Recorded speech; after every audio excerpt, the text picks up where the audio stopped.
So again, once again, good morning to all of you. Those who Good are here, morning. we are It happy is to welcome you here at the UISG, and welcome also to those who are connected online with us.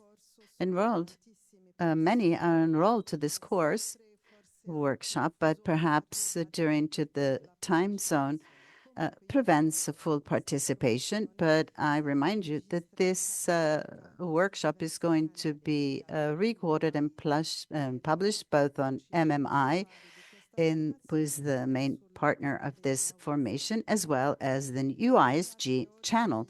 I would like you today to welcome all of you, but in a very special way also Terry Bonaventure, responsible for communication of the Synod of Bishops. So, welcome and thank you for your participation as a communication team. We are very, very happy to see you here with us. Uh, now I'm going to give the floor to Sister Alessandra Girard of the Sisters of the Sacred Heart. And she is going to be our moderator. And she's also a member of the board of MMI. Thank you, Sister Alessandra, and to you the floor. Thank you. Thank you. I will speak Spanish. It is not my language, but I will do my best. Welcome. Welcome to you all. Welcome here and online. Today we will have a day very full. We will address the theme of storytelling in the church, and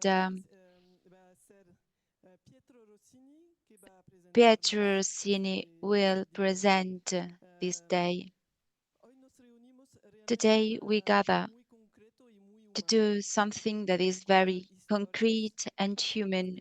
We want to tell stories with videos, and we do have a plan for today. I know that you want to know when we have our break.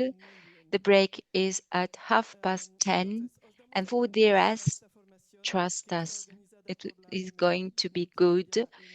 We have this formation today organized by MMI in cooperation with UISG and USG. Why stories? Stories are important because they help us remember, they help us follow a thread, they help us enter into what the others are saying, and stories have the power of touching our hearts.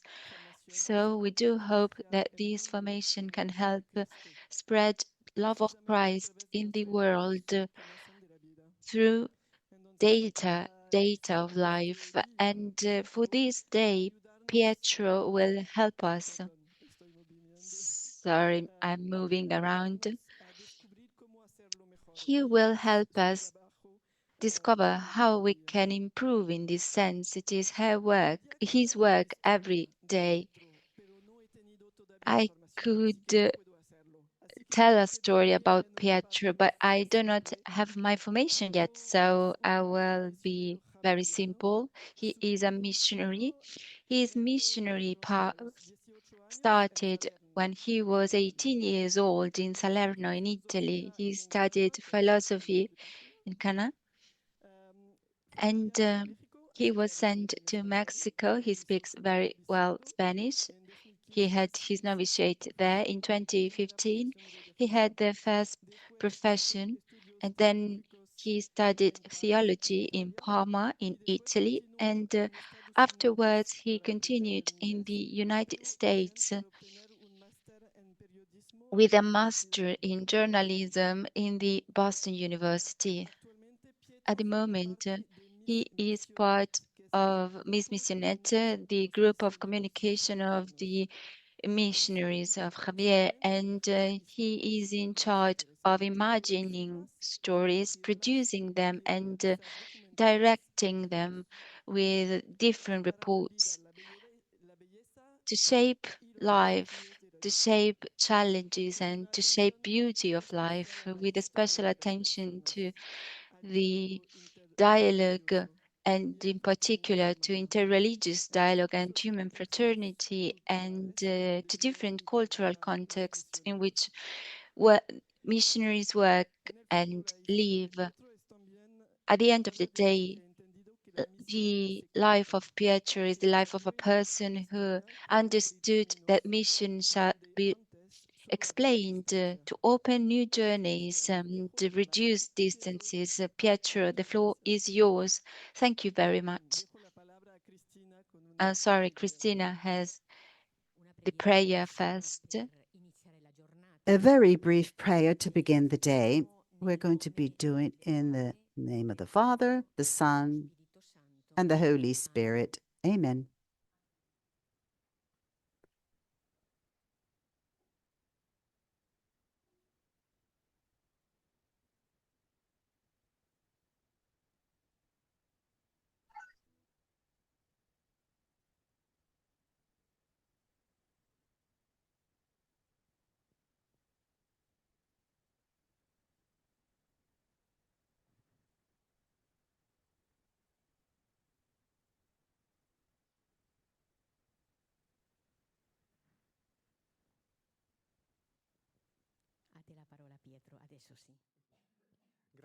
Pietro, the floor is yours. Thank you. Let me prepare the slides. So, first of all, good morning to all of you. Thank you for coming here to participating in this formation. I would like to introduce to you the program of the day. So, we are aware of what we're about to do. So, this morning is divided into two parts. In the first part, we're going to talk about this very strange word, which is storytelling. Storytelling that we will discover together is at the basis of the telling of any story through whatever means we are producing it. So this is the first part. After the break, there's going to be a second part. We will put into practice storytelling into the video. So how to tell in effective ways in the visual field using a visual language. After lunch, we're going to come back here. And also those who are following us online, we're going to have very hands-on workshop activities to put into practice what we have learned in the morning. This is more or less the program of the day. As Alessandra was saying in the presentation, I mainly produce video documentaries, and I thought of to begin today's meeting presenting the last episode of the documentary done in Taiwan on religious freedom. It's been 5 episodes. We're going to see the last one, which is the one more because we're going to need it also to go back to some elements that we're going to be using in the storytelling. I'm going to show it's been translated into 6 languages. I don't know if online I've given all the links in the different languages. So we're going to see the language translated into Italian. I don't know if he's asking to show the video, please.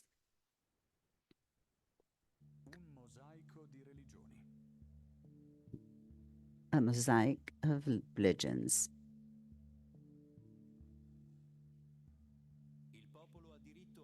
The people have the right to religious freedom. Production of Missionet, an initiative of the Severian missionaries with the support of the Embassy of the Holy See of Taiwan. The right of religious freedom. Individuals the right to hold to religious beliefs and practice them freely. To change their religion or in the heart of Asia, among temples and silent churches, intertwine our stories of faith, of search, and hope. Taiwan is a spiritual mosaic, a living workshop of diversity and religious freedom. Here, there's Buddhism, Taoism, Christianity, and Islam, Confucianism, and the new ways to look for the truth. but how do you truly live this diversity?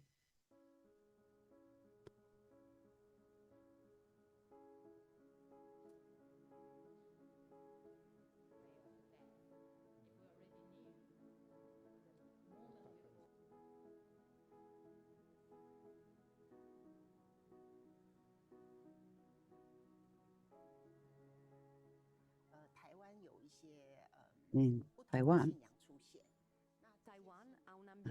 Taiwan has an environment that allows living together of different religion. Japanese once told me Taiwan is a museum of religion.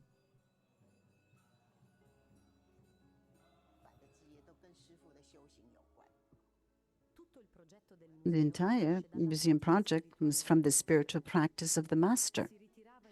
He retreated in a small cave. He fasted and lived in silence. In the most austere phase of his life, he carried out that life is not only his, but it is in communion with all other lives. This spiritual intuition is at the base of the museum, understood the concept of community of life. It observed that in Taiwan, emerging different faiths, and that perhaps they created confusion. The master thought that religion had to purify the heart, thus decided to collect the faith the most contributed to humanity to show them together. Thus, people can get to know and choose freely.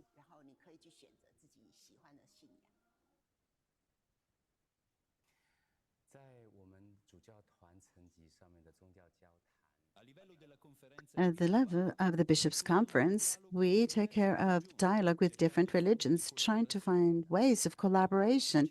The main approach now is based on friendship.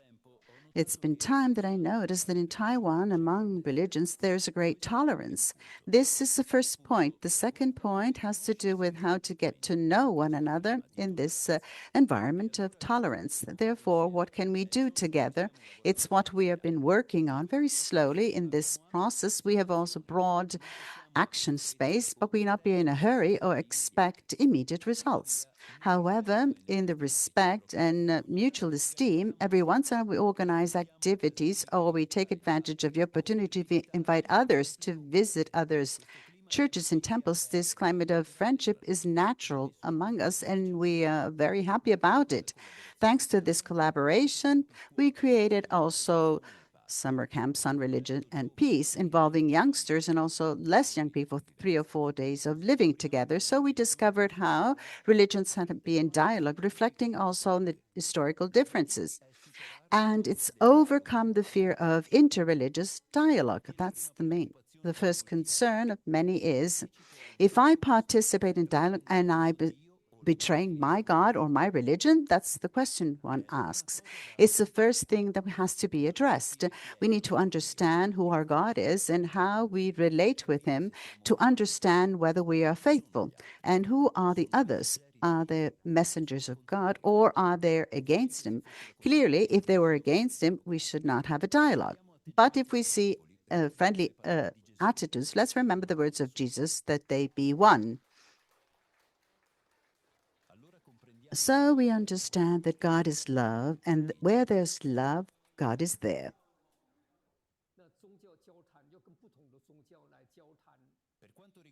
As for other religion, we thank also the Vatican and is Vatican Council for Interreligious Dialogue, which is quite active.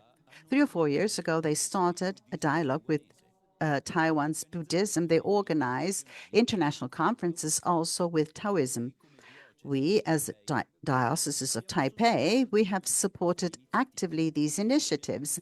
So we built great relationship with Buddhist, Taoist, and also popular religions. In the last years, we also with Muslim, we have good relationships. Every year during the Ramadan, the Vatican sends a letter that we translate in Chinese that then we bring to the mosque in order to continue our dialogue with Muslims. Muslims invite us also to share the meal of iftar after each day of Ramadan. The relationship is quite good. Recently, we also founded an association for religious peace. Throughout Taiwan, we have connected more than 20 different religions, including Yiguandao, Tamdi Chao, and Tiandi Chao. 20 religions united have been chosen as president. Every year, we organize 2 or 3 meetings among representatives of the different religions. We discuss social topics and how to promote progress in society. I coordinate these groups, and Catholicism is seen as the older brother. We're all willing to collaborate with us and to follow our guide. Therefore, we have a harmonious relationship with all religions.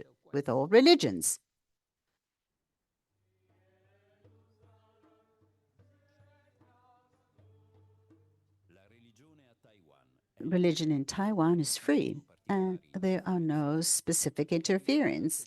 However, we would like to defend this freedom in order to be safeguarded the right of each and everyone to profess freely one's own religious.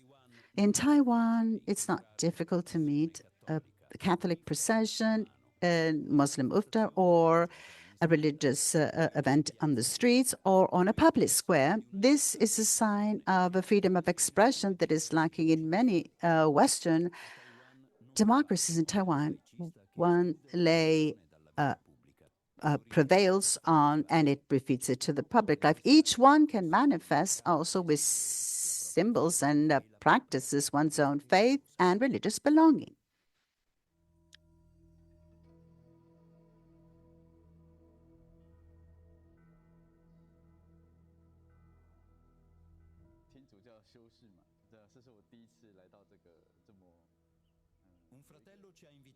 A brother invited us here. This is my first time in a Buddhist temple. We have made the experience of Zen meditation that, after all, is similar to spirituality in our church. The inner collection, stopping, reflecting on oneself, and trying to find a way to improve our heart. We have listened to the monks recite the sutra in repeated and continuous way to reach inner peace and to address this energy to those who need blessings. This experience helps to solve misunderstanding in welcoming differences and to look for the truth together. Among Buddhists, there are different practices. As well, also in the Catholic Church, there are different paths of spirituality. In the Catholic Church, we can learn a lot from this Zen meditation. We can adopt Sessa's path to free yourselves to attachment to this world and go back to the heart, to understand what we're truly following from the depth, and not to be pushed by external things, but rather to look for unity among heaven, God, and people. Follow Jesus' path. Information, it's easy to be distracted by external things, emotions, the character of the other. Interpersonal relationship all can lead to friction, but each experience teaches us something.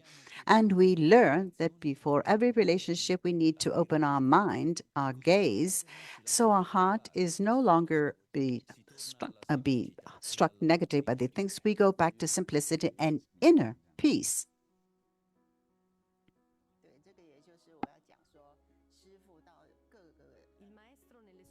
The master in his conferences said, we have just one planet. All religions live together on the planet Earth. Without peace among religions, there is no peace in the world. This is why we need to promote dialogue. If we truly believe in these values, therefore there will be no longer conflicts among faiths.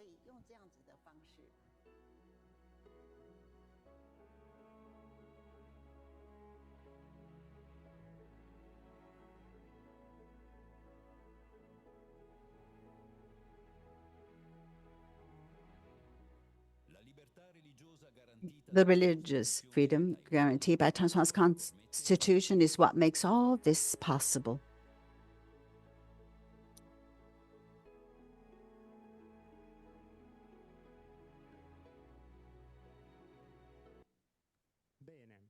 Well, so let us go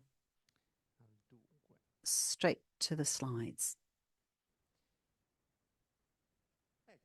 So, let us start from this question. We have watched this piece of a documentary. It's just the last of the episode that we have done. So, what image of mission does it convey? What is the message conveyed by this short video you have just watched? Freely, also from home, from online, you can write on the chat and it will be read to me. So what is conveyed? Oh, you can also raise your hands here in the hall. I think we are enough. I think we can take the floor. There are mission going forth, plurality, dialogue. So, church going forth, dialogue, plurality. Oh, what about here in the room? Somebody else? Dialogue, encounter, inculturation, amici, friendship, mutual welcoming, wonderful, inclusion, tolerance, to be openness,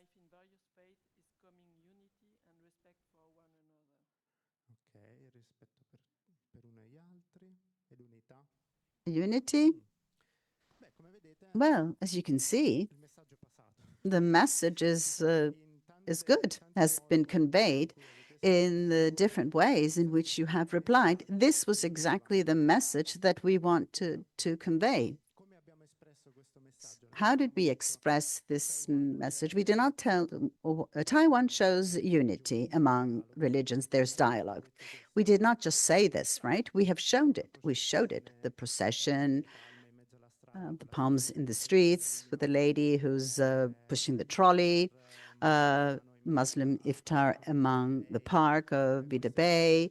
These religious people from different religions who talk to one another and they express their experience. The seminarian who attends Zen meditation. I mean, these are all experiences that we have shown through the visual images, through the documentary, which is not the only way that can be also represented visually, but that have expressed all that you have just said, all these reactions. So, as you can see, the message has been conveyed, but the communication has not been direct, meaning of wanting to convey that message. It's been through some stories, some images. It's been through some concrete experiences. And this is why today we are talking about storytelling. What is this big word? Welcome.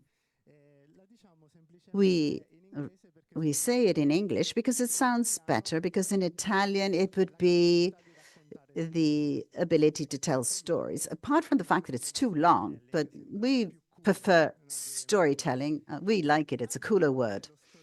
What is storytelling all about? It's the ability to tell stories, but a question. Why is it important to tell stories? So, you know what makes a difference when there's been the evolutionary theory, the Homo sapiens became Homo sapiens sapiens.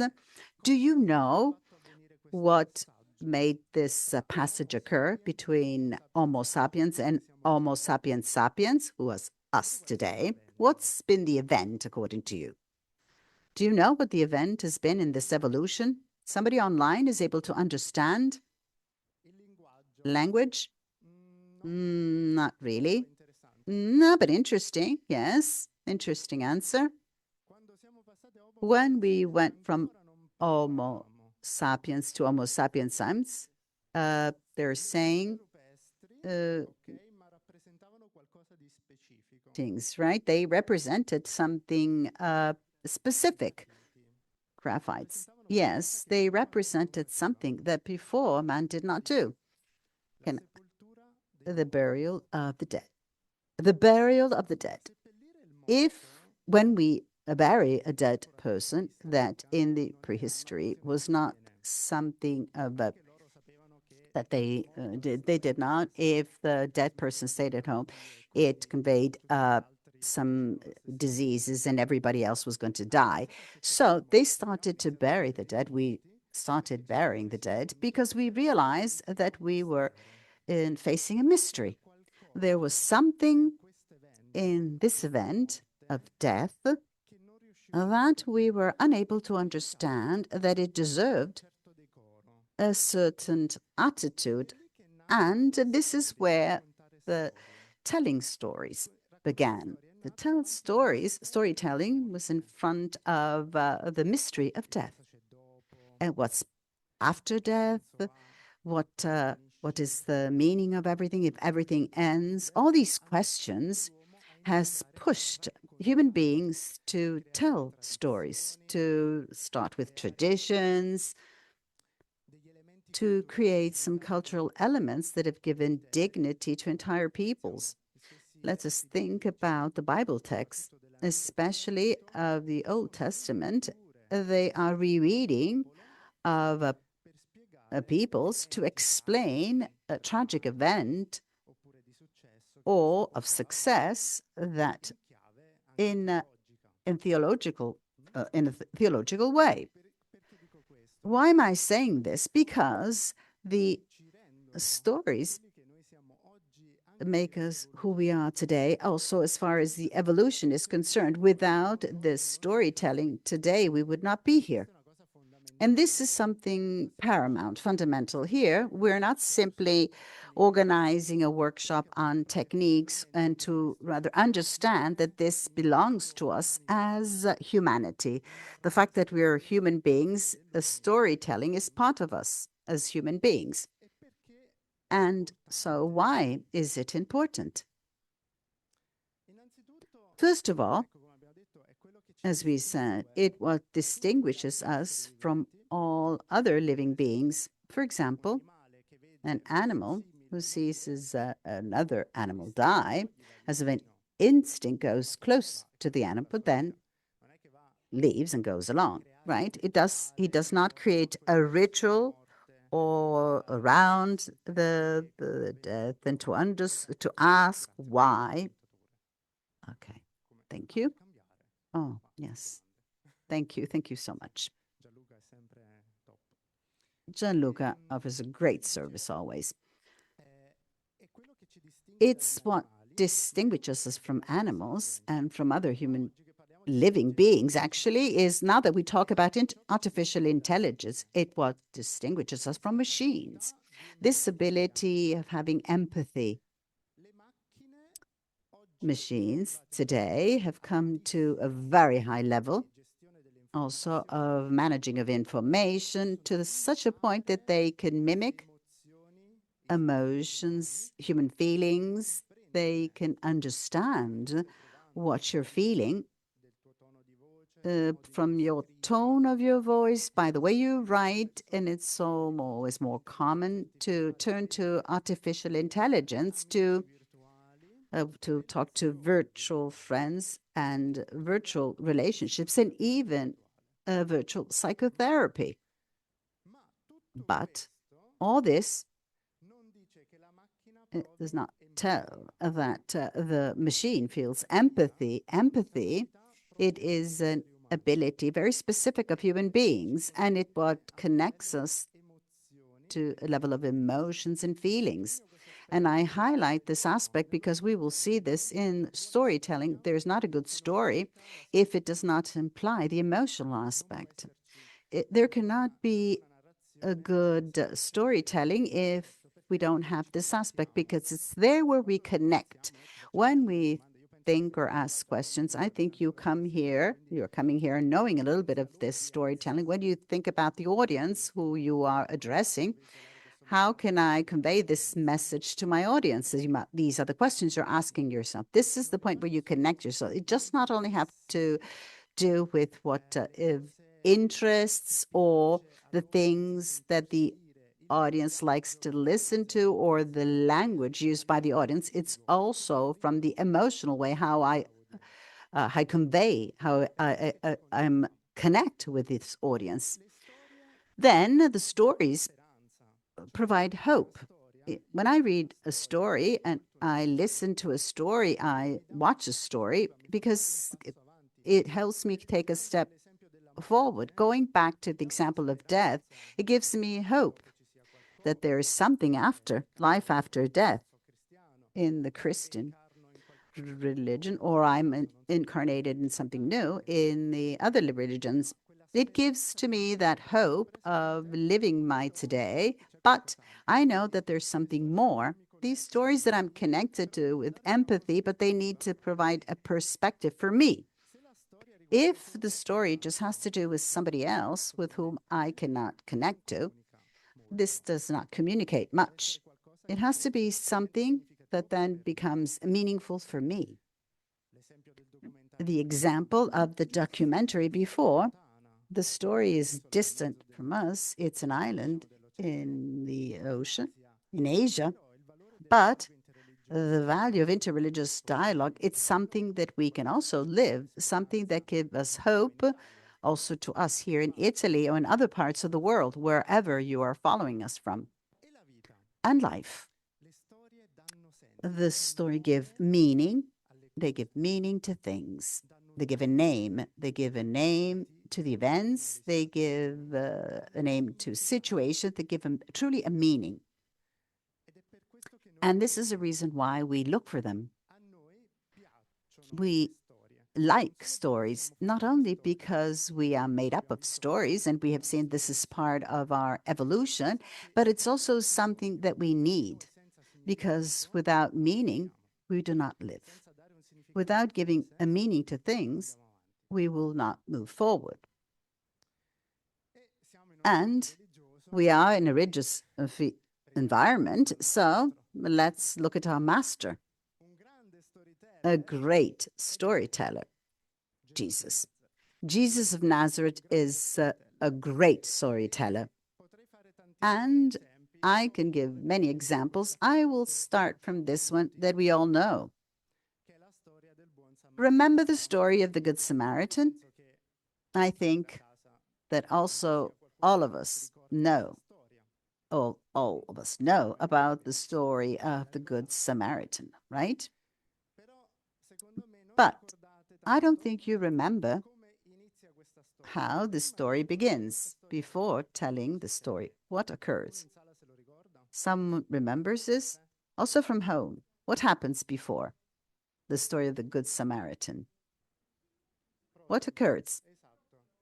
Yes, there is a master of the law who goes to Jesus, the gospel says, to put him to not good intentions, to put him to the test. And he asks this question: what is the the highest commandment? Love God all with all your heart, and love your neighbor as yourself. And the other man adds, and who is my neighbor? And who is my neighbor? It comes out of this question. At the end of the story, Jesus turns the question upside down and he says, and he asks the question, look, which of these three do you think is your neighbor? Jesus tells us also the way in which Christians should act. Jesus could very easily argue, discuss. He would say, he could start talking with this master of the law, expert in the law, asking for some reasons why he had to be the neighbor of somebody else. He could also do any other thing as far as the communication is concerned. Instead, he shows storytelling. There's a reason why he did this, and it's not the only example. All the gospel is filled with parables. What are parables? They're stories. A parable is they're exaggerated stories that have a message of truth. Jesus never discussed or argued. He told stories. And this is a choice, a fundamental communication choice.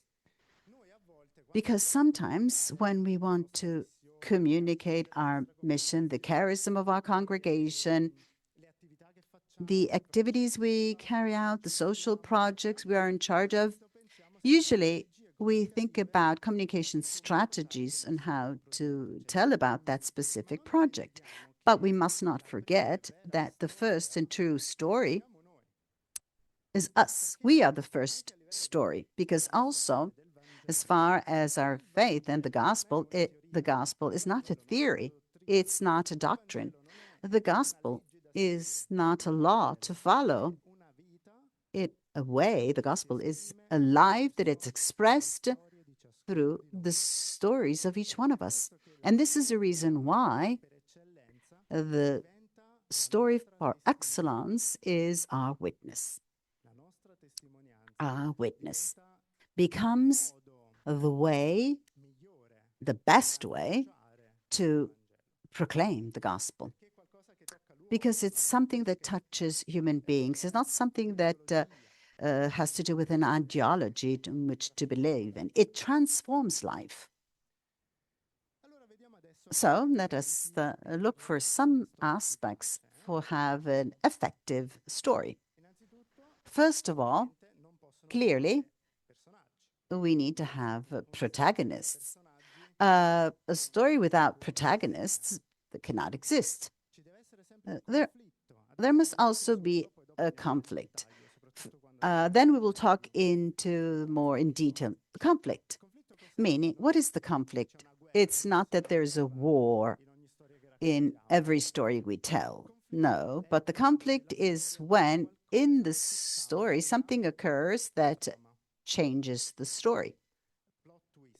The plot twist, you would call it in English. In fact, the successful stories, the more memorable television series that are most followed, the most popular ones, they have more plot twists inside the story.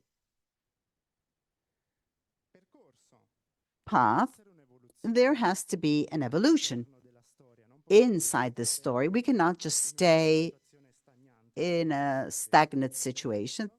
It needs this path and clearly a message, something that is memorable at the end of the story. Important element that I have already mentioned before when I spoke about empathy.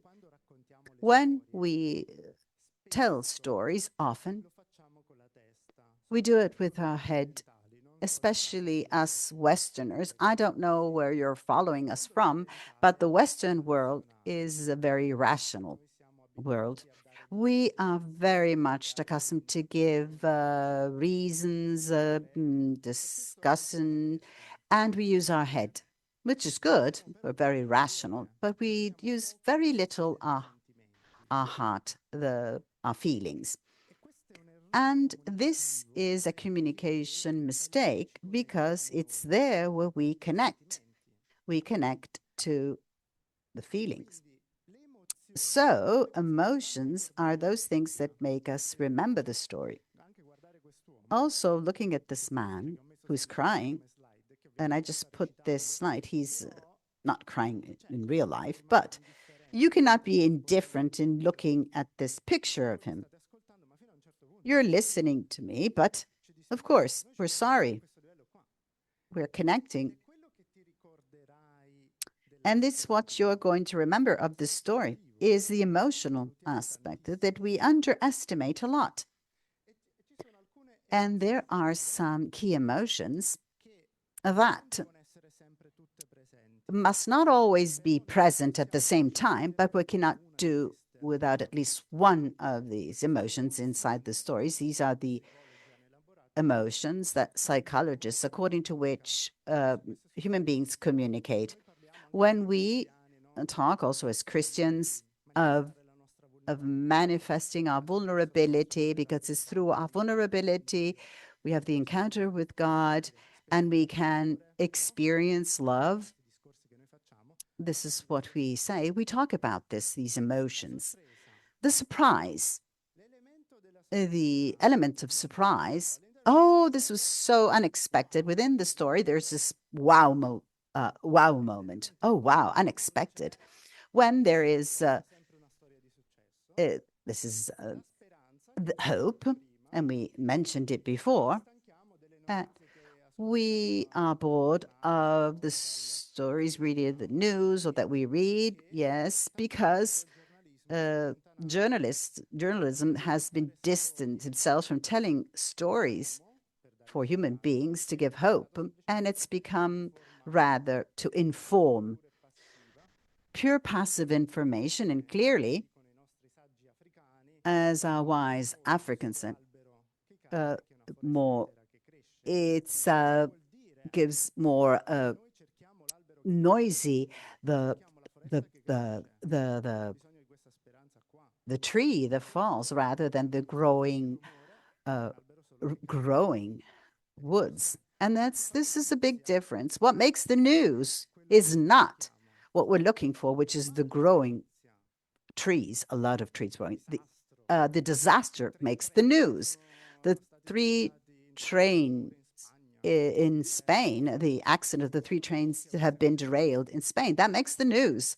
But we're always looking for hope. But we pray for peace. We pray for the end of conflicts in the world. We suffer for those who are suffering in wars, genocides, because we want something different.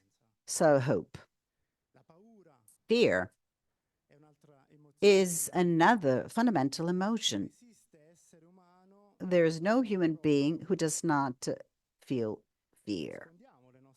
We often hide our fears, but to manifest unzoned fears, also when you provide your witness, allows the listener to connect to you. I've been there also. This is the reaction that the other person has. Oh, you see, also a sister, also a priest, also a missionary lives this, undergoes this, and this opens up your audience to welcome what you are conveying as a message, your vulnerability, paradoxically, and also joy.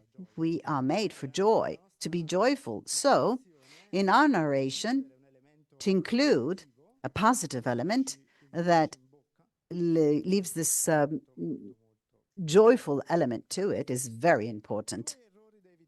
Two mistakes to avoid in our storytelling if emotions are missing. What I mentioned before, the emotions. How boring. It would be something boring. Why are we bored? Not because we're not interested on the topic. We are bored because it does not tell us anything as far as our heart is concerned, as far as our emotions are involved. And the other is a confused message when you're communicating and you yourself don't know exactly what you want to convey, what you want to communicate. When you're confused, clearly there's no impact. This is true for you, but as well for your audience. Some practical advice. Always start from a true experience. In Evangelii Gaudium, Pope Francis wrote, the true rule of reality is higher than the idea. Remember, this can be applied to everything and also to storytelling, meaning we are not proposing ideologies. I repeat, myself, the gospel, when it's communicated, it starts from the witness of life. So let's start off from a real experience, not from the idea, this is how it should be, or this is what I need to reach. Let's start from life with all the contradictions that life have. Simple language. If I have shown to you that documentary in the original language, Chinese, I think I don't see any Chinese among you, but I don't think anyone would have understood anything. And this does not only occur when we don't speak a language which is not our mother tongue, sometimes also in Italian or in English or French, Spanish, or your languages, we use some terms that are gergal elements. You know that there's ecclesialism. I apologize. It's difficult with ecclesial language. And this means there are those words that we are the only ones to understand it, us members of the church. And it's not easily communicatable. I'm going to tell you a very short story about this. When I studied in Boston, I was with friends coming from different countries and all different religions. Once, with some friends, I entered the church, in our church, and there was the holy, very holy exposed, and my friends were Muslims, Hindus, and atheists. And it was like opening my eyes because they started asking me questions. What's that? It seems easy, huh? The question. It seems an easy question. If I have to explain it to my catechism companion and we have the same background, easy to answer. Oh, the very holy Jesus. But tell somebody, to an Hindu, to Muslims, how to explain it to them, and people who have never seen anything like it. Where do you start from? The Last Supper? What is the Last Supper? You understand what I mean? A very trivial example, very straightforward example, something that we live as Christian, which is a given for us, but you have to explain to somebody who doesn't have the same background. And I see in the confessional, there is a priest who is confessing, and he says, what's that? Why did he enter into that closet? That was a question. Why did the person enter into that closet? Well, people come to talk and talk about one's own sins. Oh, like in the movie The Exorcist. Exactly. You see, movie language is quite communicative. But there's an idea behind the idea of the confession that a person might have is the one that they've seen in the movie, who watched it in the movie. Then try to explain the meaning of all this. Just to say, we don't always talk the same language, use the same language, and a good communicator does not speak his own language, but he tries to understand the language of the other and express what he wants to say in the language of the other, involving the senses. Before, we talked about emotions. It's not enough. The true experience is communicated through the senses, our eyes, our tact, our taste, our ears, our hearing. If a beautiful book, it's also a book that describes the taste and the smell of the place, and you are there because it conveys it. Also in the movie, that makes you see them. It's just showing them. And here I go to a fundamental rule of communication that we'll refer to later. I'm going to say it in English. Don't tell me. Esatto, brava traduttrice.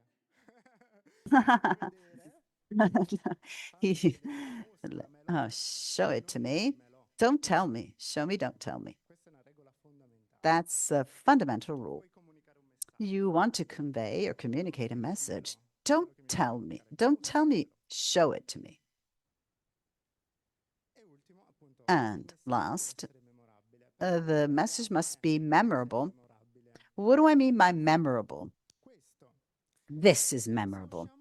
If we come out of here today, after this day, with this sentence, and it's been successful, this formation has been successful. Remember this. People do not remember what you said and what you did, but the way that you have made them felt. Communication comes at this level right here. All that you will remember is through this. If in communication I made the other person feel neglected or not understood or not identified with the protagonists of the story. The result is that this person will feel abandoned. Therefore, that he will not like that movie, he will not like the book completely, or he will not finish reading the book, and he will definitely not suggest somebody else to read it. Instead, in that story, I felt myself identified. Oh, this thing happened also to me. I felt understood in my fears, in my hopes, in my joys, and the feelings that we mentioned before. Oh, I'm going to suggest it to somebody else. The book. I watched the movie until the end. I read it until the end. I read the story until the end. Remember this. People do not remember what you said, but the way you have the things have been felt. I would say there's more. There are 5 minutes to the break, and the break is sacred. Absolutely. We organize our program of today based on our breaks. All right. First the breaks and then the rest. So now in these 5 minutes, are there comments or questions on this first part? Something you would like to comment or questions? Let's take these 5 minutes. Also, from those following us online, are there some questions or some comments?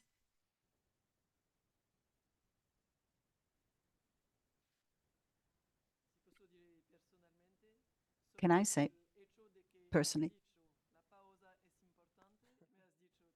When you mentioned that the break is important, I think that you got it all.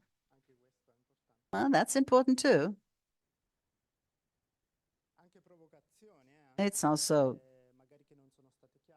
something that might not have been clear or something that you disagree about. I mean, feel free. Feel free to perhaps something you hadn't thought about before. This dynamic of reason and emotions.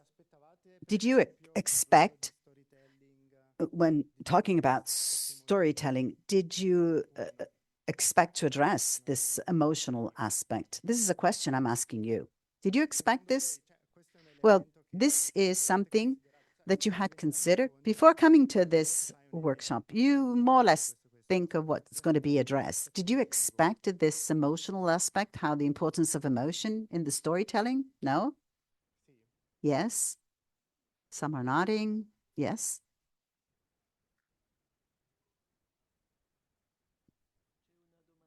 There is a question, a comment.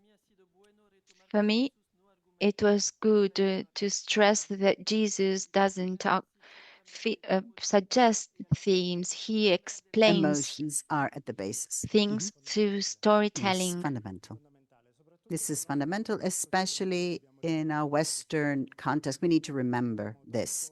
We give too much for granted. We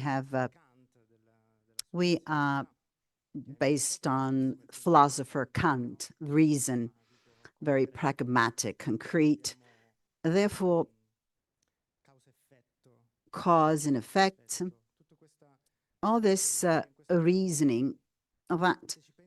If you think about it, also as far as Christians, it doesn't work because at Christendom we talk about mystery, the mystery, and explain the mystery. A mystery is a mystery. How can you explain rationally a mystery? You can experience it, you can live it, these feelings.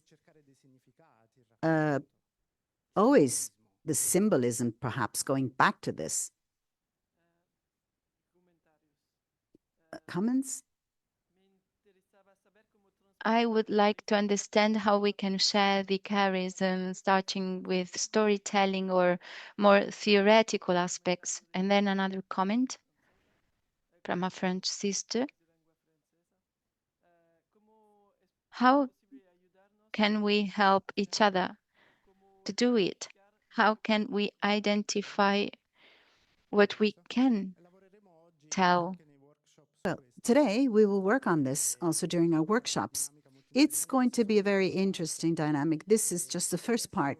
Now, before going to the video, there's another part that allows us to enter into identify what is the story, what is the message, and how to communicate what is a story to communicate. I think that we are, it's break time. Oh, no, we still have some time. Hold on a minute. We still have some time, please. Microphone, please. Microphone. Well, probably this is something that we'll explore later on. The tool used for the storytelling is a documentary. Perhaps the variable is time. And it's also interesting to think it's challenging to have the emotional aspect and the cultural aspect, that it's not so easy. It's true that emotion is a universal aspect, but some elements are connected also to the cultural aspect and the different context. So how challenging it can be, a short video, a storytelling that are so complex and that's so united. I was thinking about this. I don't know. I think that you're going to be addressing this. Thank you. Thank you. It's more reflection. I was thinking how the collective image of out of what you have highlighted, perhaps through the talking with your friends when they refer to a movie, because often movies and videos are part of the culture and give us something that is shared.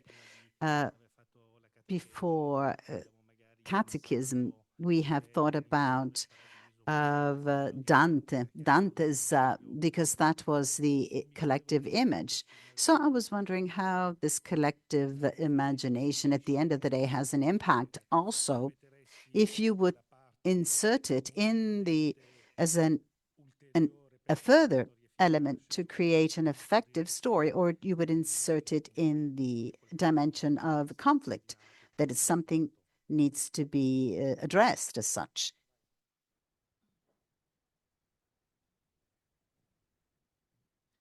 Thank you. Listening to you on storytelling and all you have shared, evoking emotions, it just brings me back to my youthful days as a child, being an African. Most of the values that were being transmitted to us by our parents were through storytellings. So you have just like connected me to my youthful days.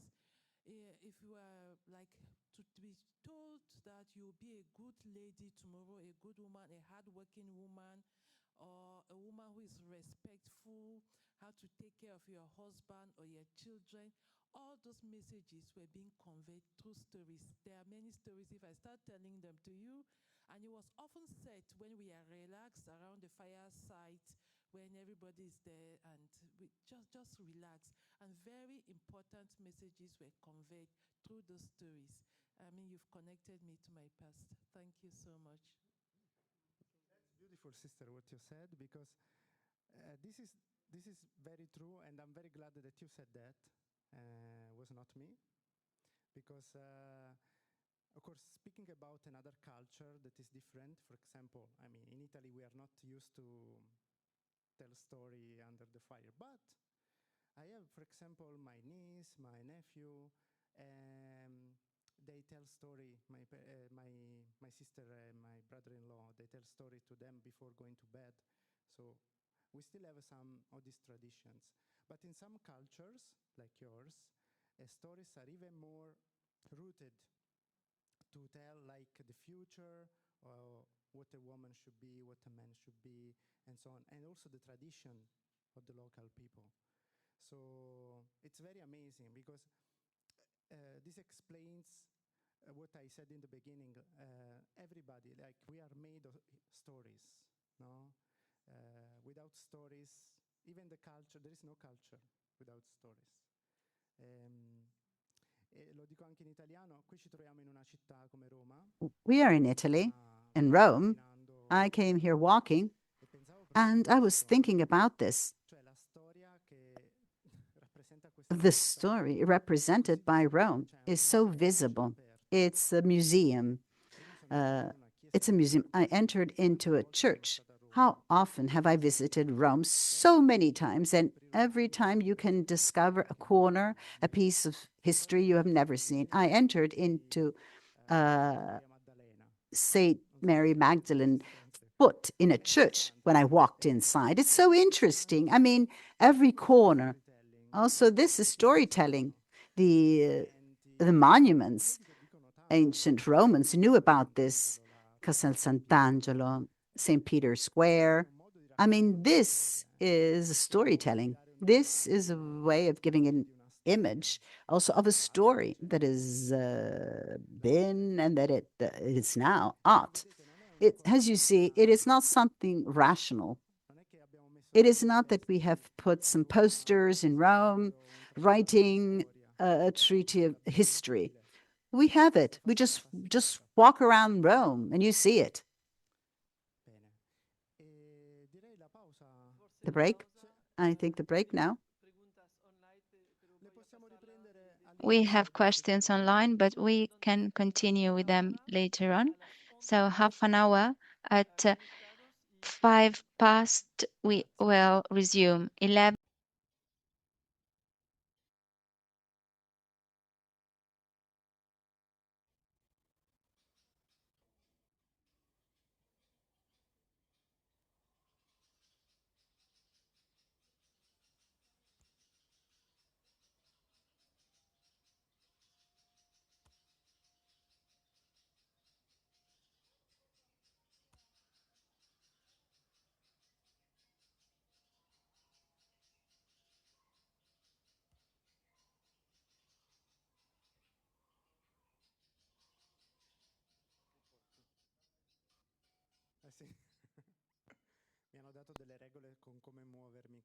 They have given me some rules on how to move.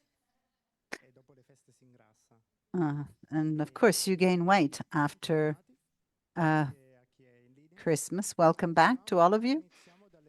Okay, so let us begin with the questions and comments.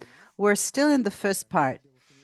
I still have to finish telling you some things. Oh, let's start by reading the online questions that you have written on the chat. Yes, we have the questions, in particular, two questions. Sisters say that what they do is normal and they do not know how to help sisters to bear witness without having the feeling of being on the first. Okay, let's answer one at a time. Yes, because it's interesting. As communicators, Well, we know that religious congregations, we go when we to go a to brother or sisters and sister, brothers and we and we tell them, say, I would I like to want interview you. to There might be the reaction of talk saying, with you. I'm nothing to Sometimes they say, I say, do or not I'm have ashamed, I'm something to shy, I say. don't want to be in I front do of the not want to be camera, in I front don't of know a what to camera. say. I do not So know it what to is a very say. It is a important very question important because it's a very question, practical a question. practical For question. example, For example, lately, I I went was to in Africa, Sierra Sierra Leone in Leone, Africa for recently, to and shoot a a brother documentary. A brother who who was the was only the one from only there, from from Sierra Sierra Leone. Leone. So we cannot do this on Sierra Leone. There is someone without interviewing him. And I told him, I'm sorry, we have an issue for the translation. Can you hear the translation in English? Okay, we have two translations in English. Okay, sorry. Yeah, I think we have a mix up the channels. Okay, so I asked this brother, when can I interview you? The first day. Oh, I have a sore throat. That was his answer. Another day goes by. Oh, I'm not good. Luckily, I spent 3 weeks there, and he kept on having a throat ache. Before leaving, he coughed the day before I left. And so I said, come on, can I? Okay. Then he was convinced that it was not a sore throat. But I mean, we react differently in front of the camera. It's like to explaining to the brother or sister, because we are telling a story about our congregation, that it's needed to convey a message and to bring our values outside our circle. The witness is not to take the to and he can just want to, apart from what he wants to convey, something he believes in. If we are consecrated, it's because we are believers, true believers. So to explain the value of that the witness can provide. Then there was another question, I think. Yes. La otra era violent movies are very popular in the world. What do you think if it is so? Oh, yes, because violent movies, why are they so popular? That's the question. Yeah. As I said before, it's not only violent movies, but also the news of violence. Paradoxically, these are things that we avoid, we are bored to listen to, but they're things that we also look for because it's part of those emotions, human emotions that we said before, fear.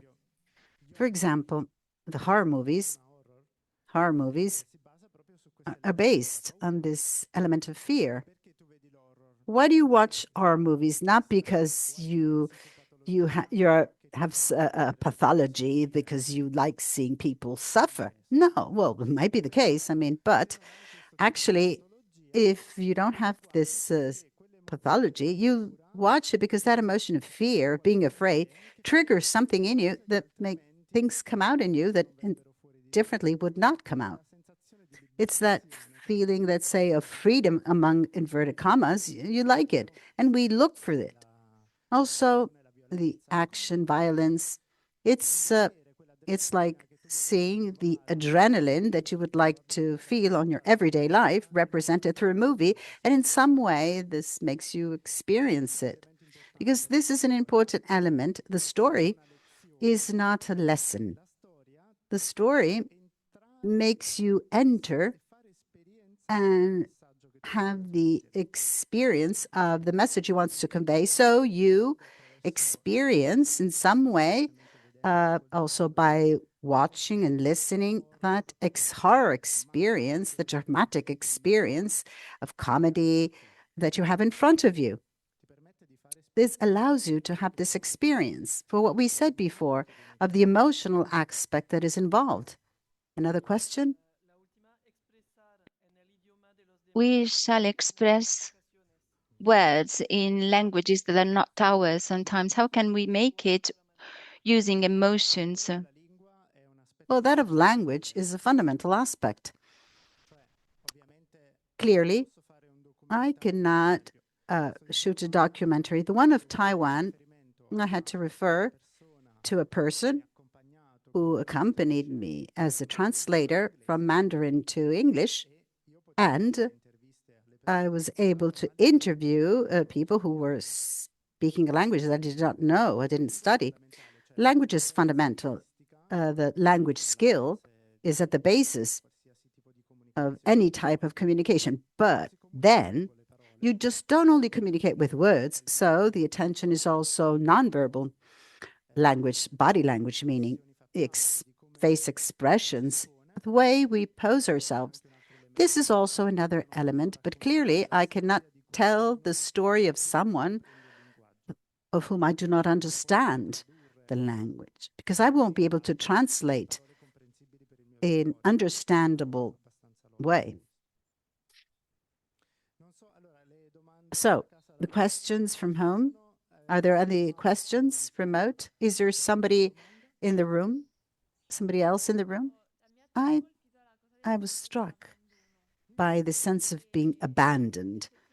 In fact, both on social as well, even more so in person, when you tell or they ask you to give a witness, or also informally, you meet someone and for example, they asked me, how come you became a nun? And well, I was thinking about it, and it, it's depends on how long you talk, because today the threshold of attention is very low. Also, I myself have a very low attention threshold. So how also the duration has an impact on the message you want to convey, together with emotions as well. Thank you, thank you, thank you for the question. Oh, it's very topical, the question, definitely. I will answer with the words, no, I'm not going to quote him completely, but the concept is there. James Cameron, the director of Avatar, a beautiful movie, it lasts 3 hours and a half, every episode of Avatar. It's longer than The Lord of the Rings.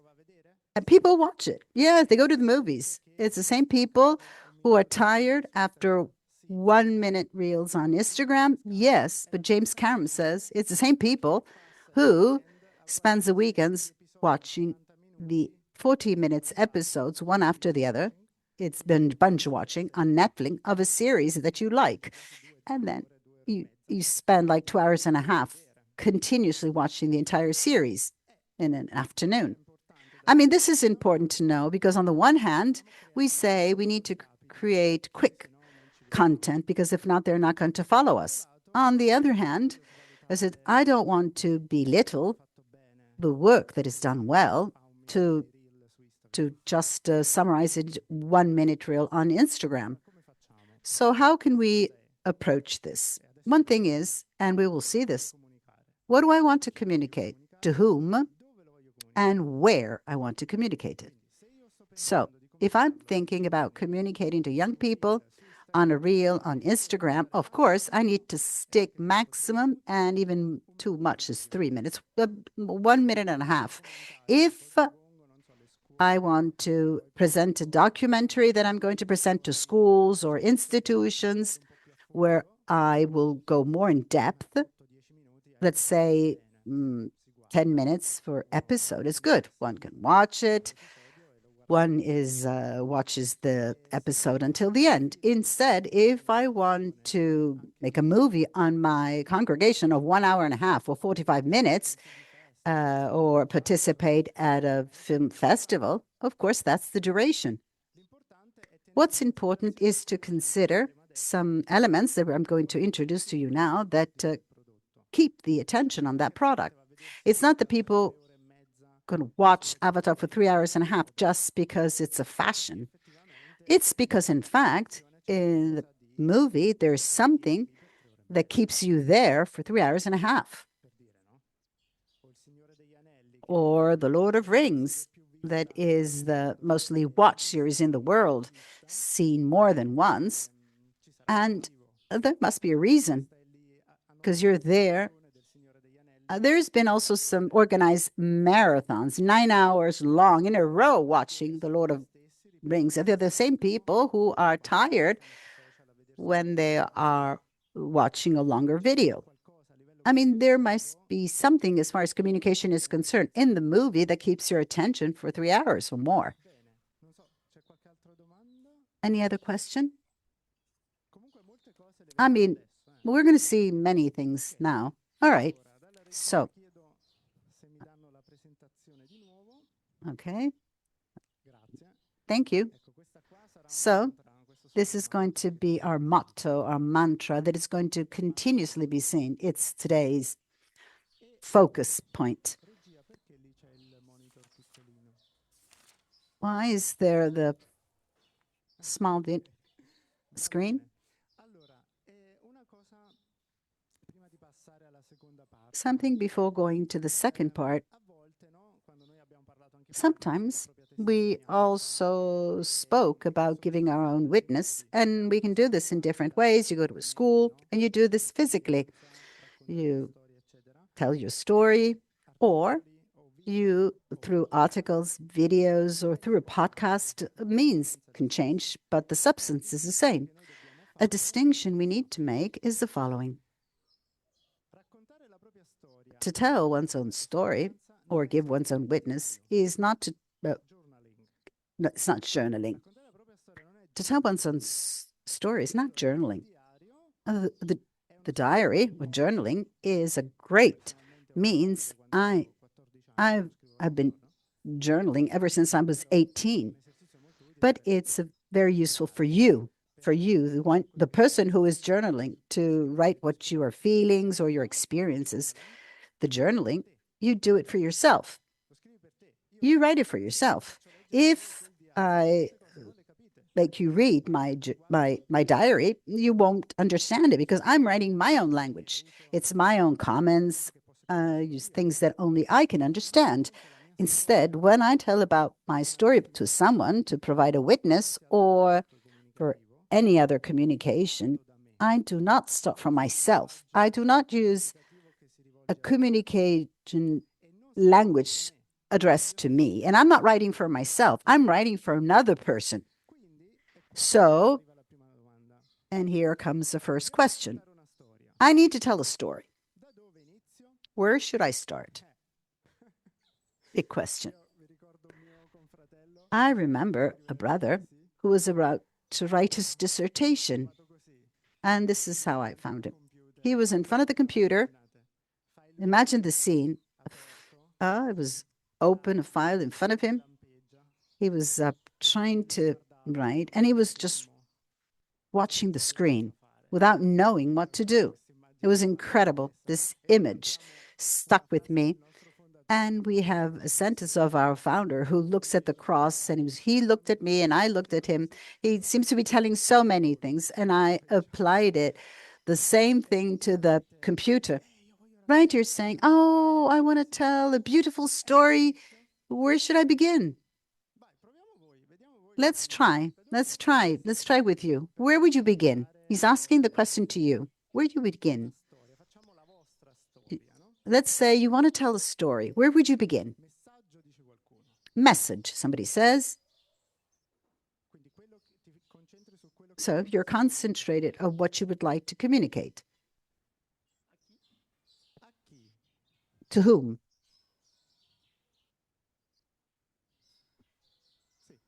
Yes. We start, first of all, from the other. Yeah, but the audience. Who do I want to tell this story? Who do I want to tell this story to? And then I ask myself, what I want to tell? What do I want to convey? Because it's not the same thing to tell a story to some adolescents, adults, or elderly, or people who belong to our congregation, or people from other religions, or people who have grown in a European context, or others who have grown up in Africa or in Asia. It's not the same thing. And since the stories we tell end up on the web, potentially our audience is the world. So we risk a great dispersion. We don't start from this question because in our mind, we want to reach each and everyone. Reach everyone means we are not reaching anyone because my language is not going to be focused.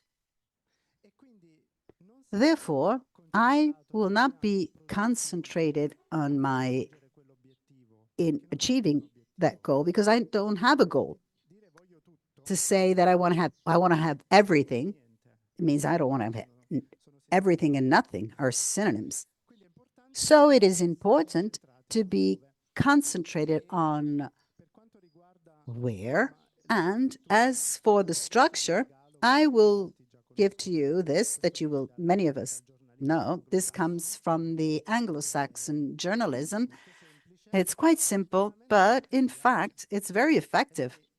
And we don't think about this, but when we think about a story, the famous 5 Ws. Some of you, yes. So what are the 5 Ws in English? In English, it's in English. 5 Ws. What?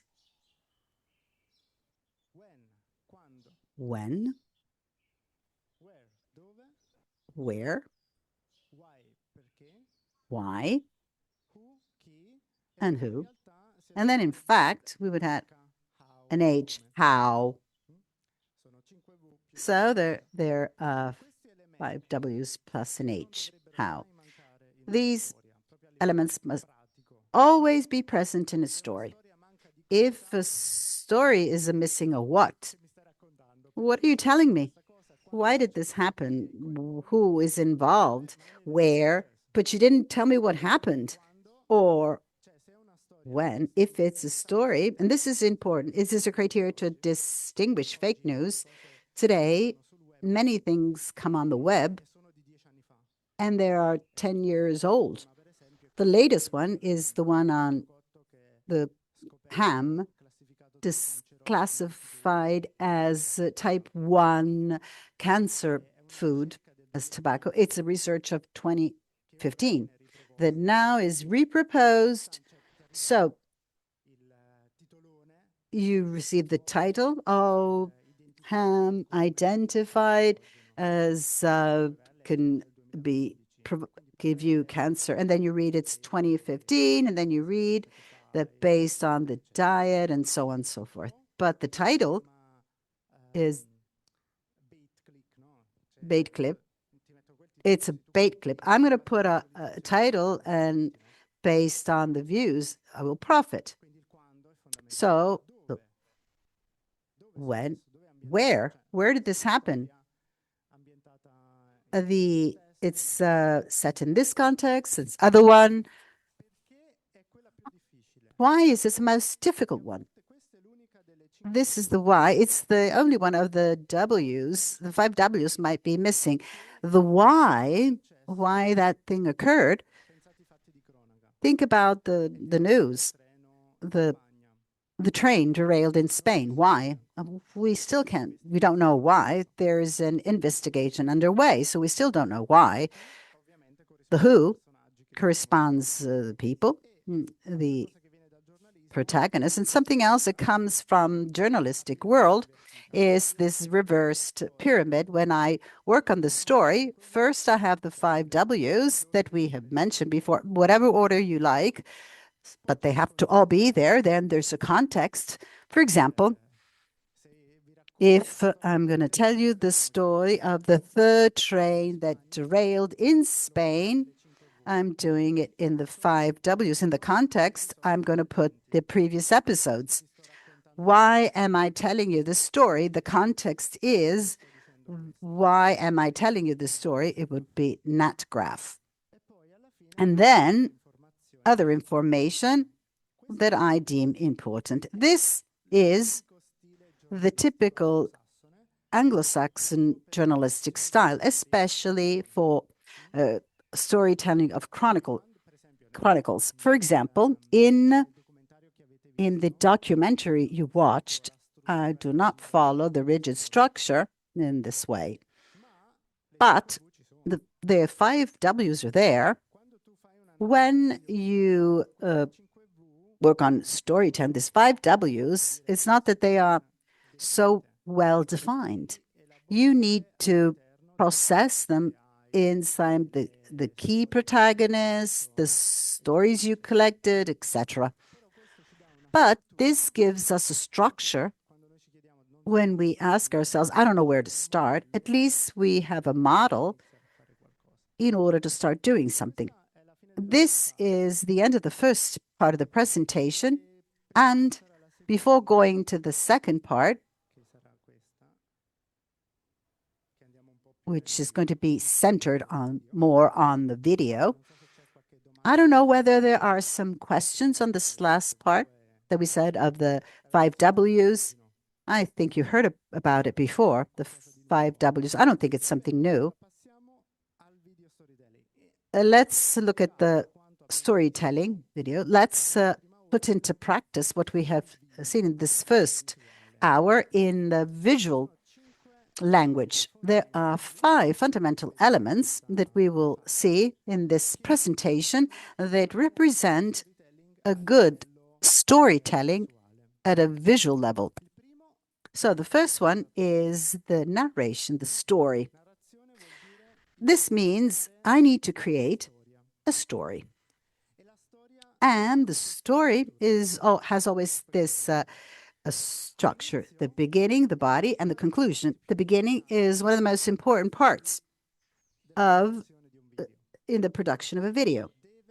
It has to grasp your attention, the attention of the audience, and it's hook, right? The hook, the audience, the reader, the whatever type of audience, the listener with that story. You need to be hooked. Therefore, there has to be something that hooks you, that is also the emotional one that we said before. I need to start from something through which the person who's watching can identify and want to watch more. The body allowed me this. As I was preparing this slides, perhaps I was hungry. Think about a hamburger.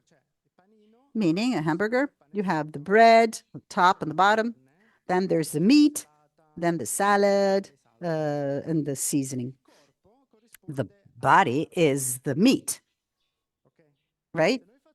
If we make a video without the meat, it becomes a sandwich without ham.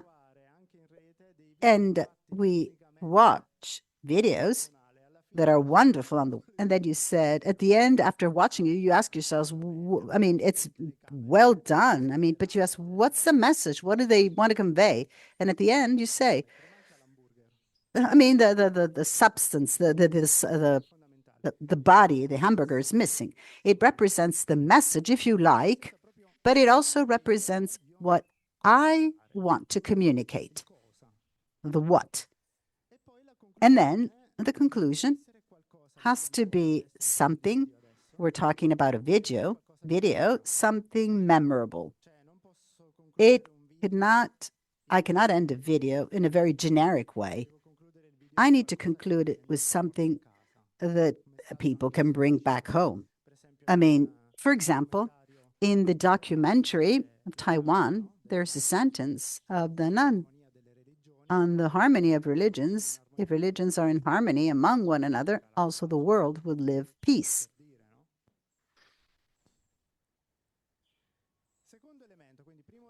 So, first, the storytelling, they has to have a logic according to the criteria I mentioned before, and then the characters, the protagonists. We enter into the live part of this. It is fundamental, and I'm going to talk to you about documentaries, which is my visual language that I'm specialized in, but clearly other visual languages have their own criteria.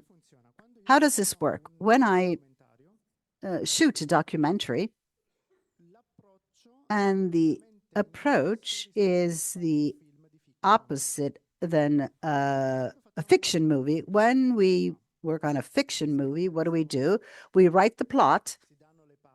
We assign the different roles to the actors that will interpret the different roles. We make different shootings until it works well. Then we organize it all and we produce the movie. Instead, the documentary is completely the opposite. It's turned upside down. You make some field studies, for example. Taiwan, I had to get in touch with my brothers who were there, understand the story. I did not about this religious freedom. I did not go there with a message done. They are the ones who tell me some things. They give us some element, and I say, good. I mean, this might be the story. So let us start to get in touch with these characters. There's people to interview, and then you go there. You go there and you start to interview them to collect material you need. Once you have done everything, you go back home and you write. Write what you have done. The first thing in the movie, you do this at the end. You write, you put together the characters, the recorded material, and you make the story. we will see some other elements, but this is a little bit the procedure of when making a documentary. So the characters are fundamental in this. You need to choose them well, to choose some characters, some people who I can identify with emotionally, as values they convey, the level of life, emotions, all we said before. A goal. This is the third element. And was something was mentioned before. So look here. We enter into a debate. Where's the sister? Where's the sister? Okay. I will say this. Sometimes we find ourselves doing something where you interview, let's say 20 people, let's say 30 people. You don't need to use all the 30 interviews because you have interviewed 30 people. I mean, it's not, I mean, it's not because you use the person interview because you have to absolutely, the goal is to tell the story. That's the purpose. If during that interview, this interview allows you to tell the story or add something new to the story you're telling, good. If that interview is simply repeating something that has already been said before, you will not use it. You just use one or the other. If there is a repetition, you don't have to please the people who are interviewed. This is true not only for the interviews. This is also true for the video material with video content. I have days of recording, not hours, days of recording in Taiwan. What you have watched is like a tiny part of all the material I have. When you piece it together, you need to choose. You have to choose the best material that allows you to tell the story you set to tell. And write down this rule. Use only the material that allows you to tell the story you want to tell. This is true also when you write an article. It's not that you write, every paragraph you write has a meaning. Each paragraph, you write it because you needed to tell that story. If that paragraph, it does not have a why, eliminate it. If that paragraph, that image, if that interview does not help you to tell the story, take it out. You become redundant and your story is not effective. Another element, clarity. This is paramount. When we start telling the story, after having understood what our audience is, the question is, what do I really want to communicate? What is the story I truly want to communicate or to tell? And I go back to the example. In November, I visited Sierra Leone for another documentary, and I'm still working on it. Before going there, another country where I've never lived, I got in touch with our brothers there. I studied. I took some books on the Siberian there. I understand the story there in Sierra Leone. And the first question was that regarding education, our congregation is not in the schools in itself, does not work in the schools there. So instead, in Sierra Leone, we built a system of schools, and it's been a choice there to enter into the Muslim world. So I said, that's the story. That's it. I'm very happy, excited. I go there with the idea to interview teachers, volunteers who work in the schools, the fathers who manage the schools, the students. I arrive there. This was just one of the many stories. Walking on the streets, I enter into a mosque and I try to interview someone there to give the cultural trait. And I found youngsters who defines himself as Christian and Muslim at the same time. And he says, I read the Bible. I'm a Methodist. I read the Bible every single day, but I found him in the mosque. And I said, what are you doing here? Oh, I also practice the 5 prayers a day. Today is Friday. And I said, oh, but then, so you're Christian and Muslim? Yes. And I realized that this was another story. It was not the only one. There were the Christmas, the ones where Christians and Muslims. I did not know it. I didn't know this before. One evening, I was in a pagan ritual where they're trying to look for the witch. And there, and they says, oh, hi, Father.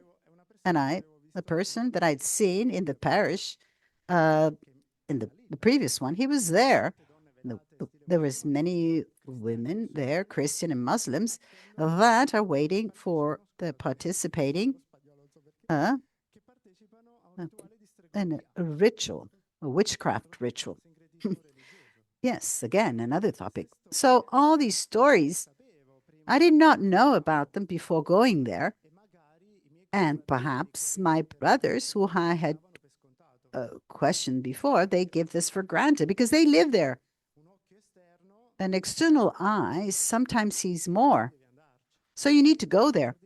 And this to say what? That the clear message, you just know it at the end. When you have all the material, we have all the interviews, when you have all that you have produced, and it's there where you decide what element, what once you want to give to this video. And spoiler for Sierra Leone, 5 episodes with 5 different topics about Sierra Leone. It was so rich. Another element that we have already addressed is emotion, the emotional aspect. That is not expressed in word. Also in a written story, you do not write so Chiara or Claire was sad. You say Claire was crying. There was tears in her eyes. She was a steady glaze. Show me, don't tell me. And this is true for everything, also for the movies. Whatever they are, and we have seen this before, the most important ones, emotions are what make the story memorable. It's important to use emotions, emotional visual language, because what connects me, we all have felt sad, wounded, we all have felt hopeless or proud, we have all felt whatever feelings. We are human beings. We experience life this way. So when I see it on the other side, I identify, remember experience that I have had in the past. I'm talking about the Christmas that has nothing to do with me, with my life, but that experience of its simplicity, of this man is living this double belonging. Christian and Muslim surprises me, this element of surprise. It's something unexpected. And so I connect. I want to know, and this stays with me.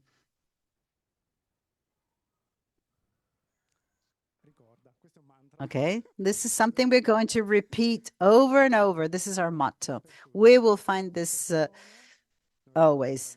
People, do not remember what you said, but the way you made them felt, how they were felt. And this is also for the visual language videos. This part here is over. Now we'll give you some time for questions, for comments, for things we have not said, and that instead you would like to know more about. This is the time to do so. So the floor is yours. And we do have time.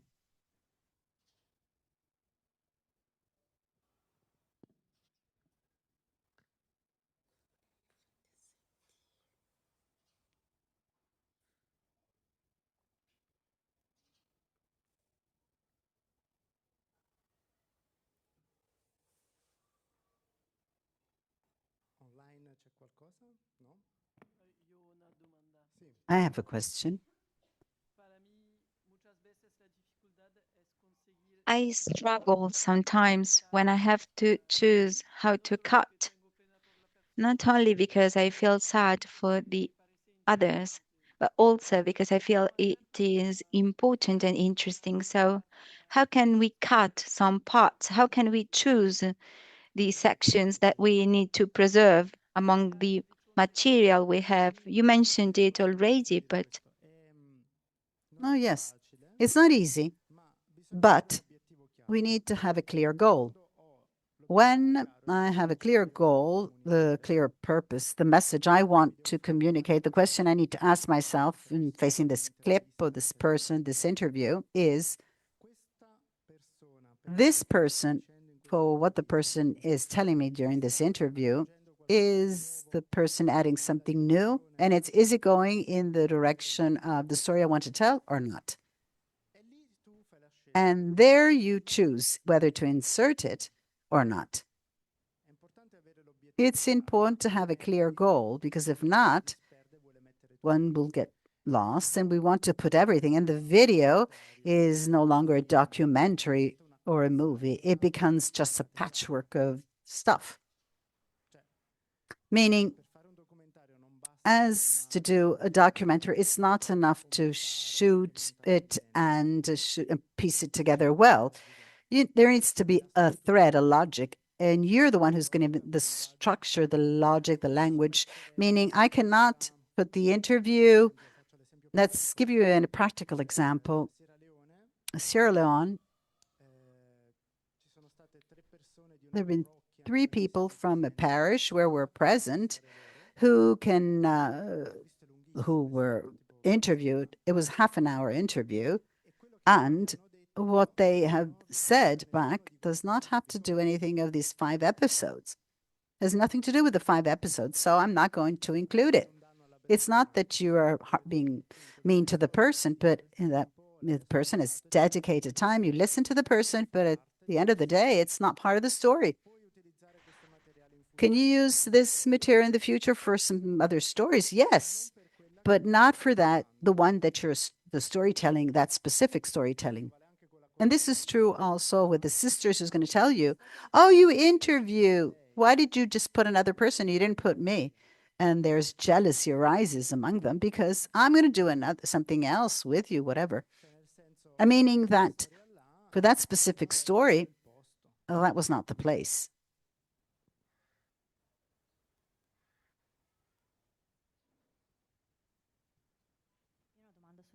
I have a question on the clarity and simplicity in the way of talking based on the audience. And sometimes there are some people who are quite interesting, but they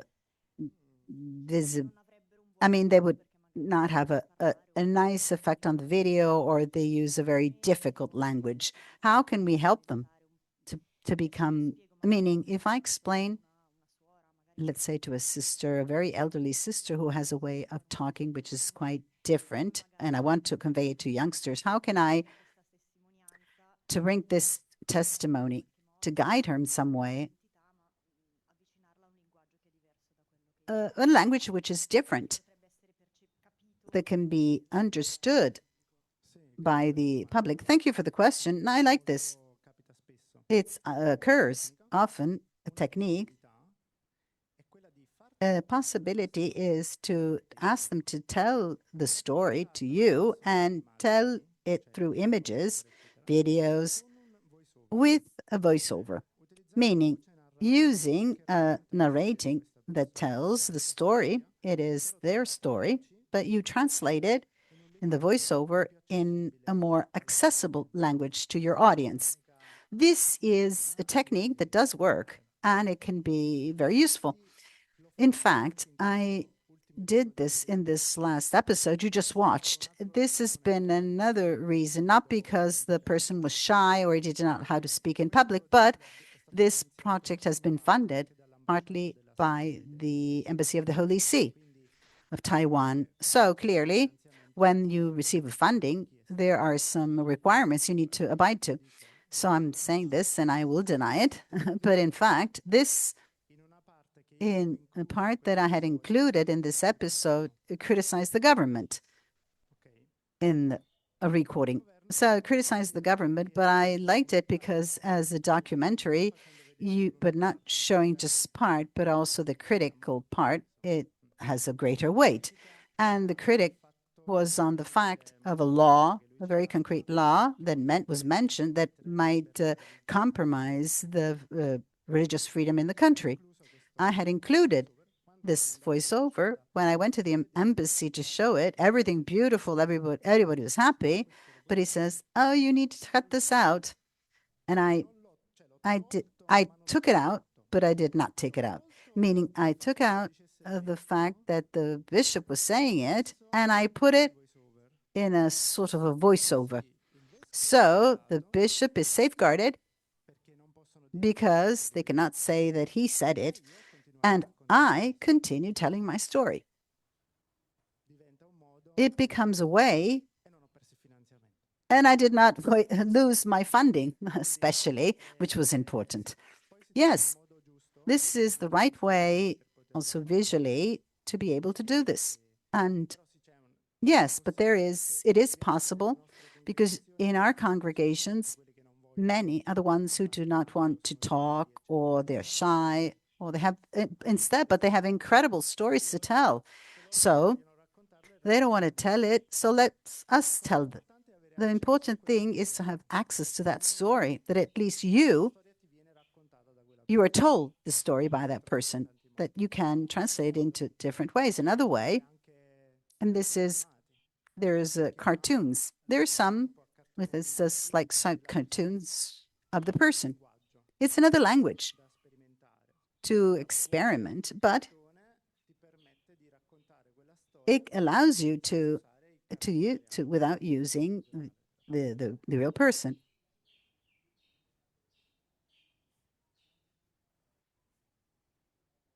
So we spoke about interviewing people, and so that they don't get offended, we just use particular testimonies for our documentary.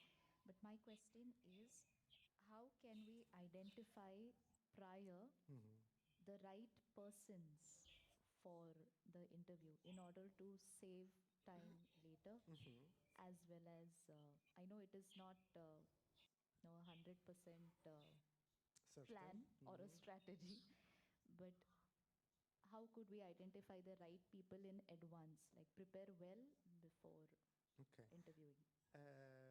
Italiano o inglese, come preferite? Faccio italiano e poi c'è Okay. traduzione. Okay, there's a translation. So it is a wonderful question, and it's very important. It depends on the context, first of all.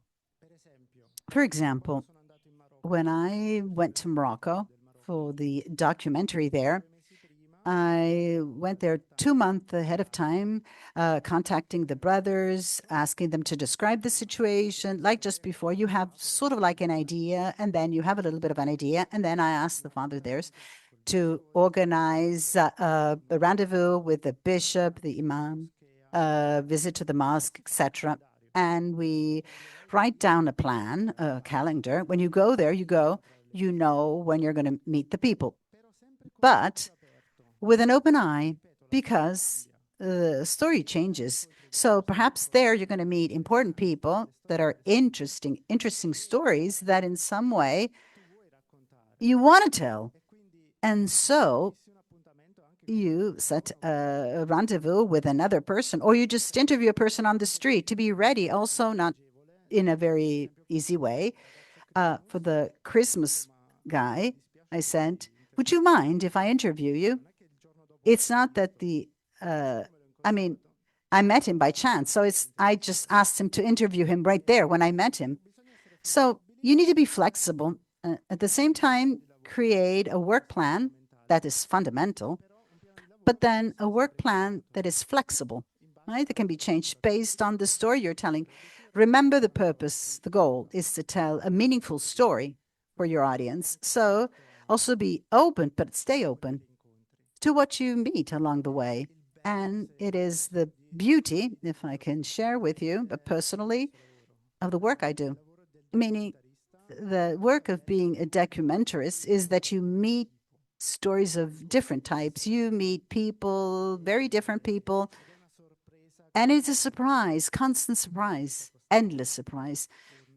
And in fact, you have a great responsibility because they're telling you stories in your hands, and the way you're telling them will make these people being perceived, the country, the culture, in one way rather than another.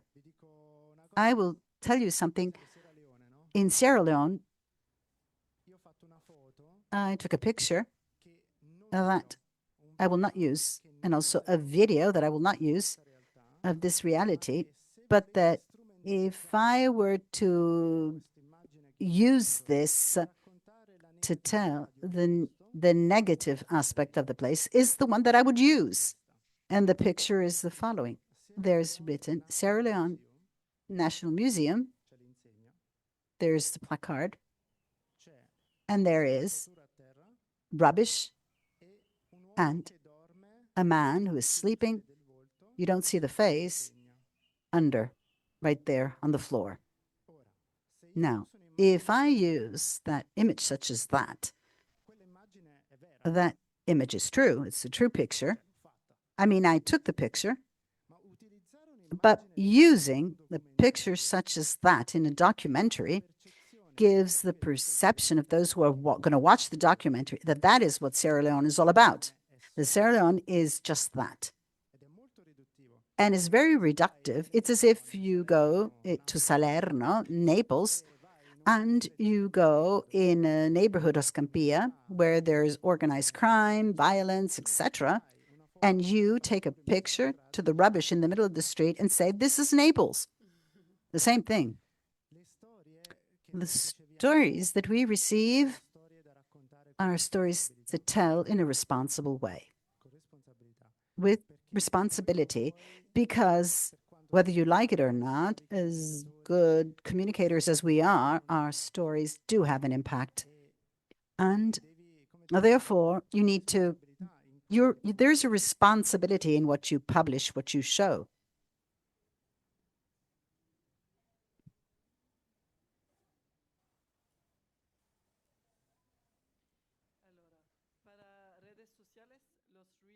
For social networks, reels are short. Can we apply storytelling to reels?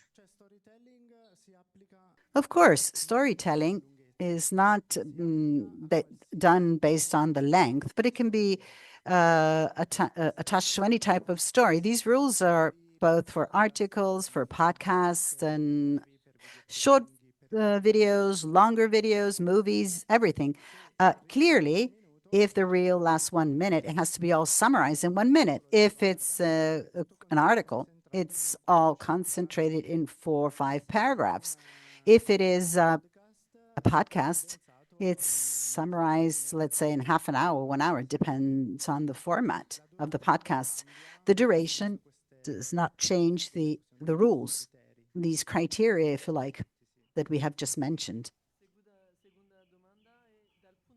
Second question, as for the narration, Narrative how point of can we view, shape how to structure well the the beginning beginning of of my our story. story? How How to can we make sure that create it a captures story that can or capture hooks the the attention of the reader or reader? the watcher? In order to create a good hook, as he said, how to create a good hook, questions are two. One, who's my audience? Who's my audience? That's the first question. And what do I want to convey? Hi. And what do I want to convey to my audience? These are the two questions. Starting from this, we start from a real situation. There has to be something real, true. The hook should not be an idea, a concept of the message I want to convey. A real situation, a scene, life, something real. We want to see people. Visibly, we would have to start from a person, from something, a person in action. That leads you to connect to others, that can allow you to connect. And then I translate it into the language of the audience that I've chosen. So if I'm talking about adolescents, I'm going to choose an initial character that can connect with this audience of adolescents if they're elderly, elder, and so on. Last question from Zoom. Okay. I'm not planning to do interviews. Oh, interesting. Should an interview be always part of a documentary?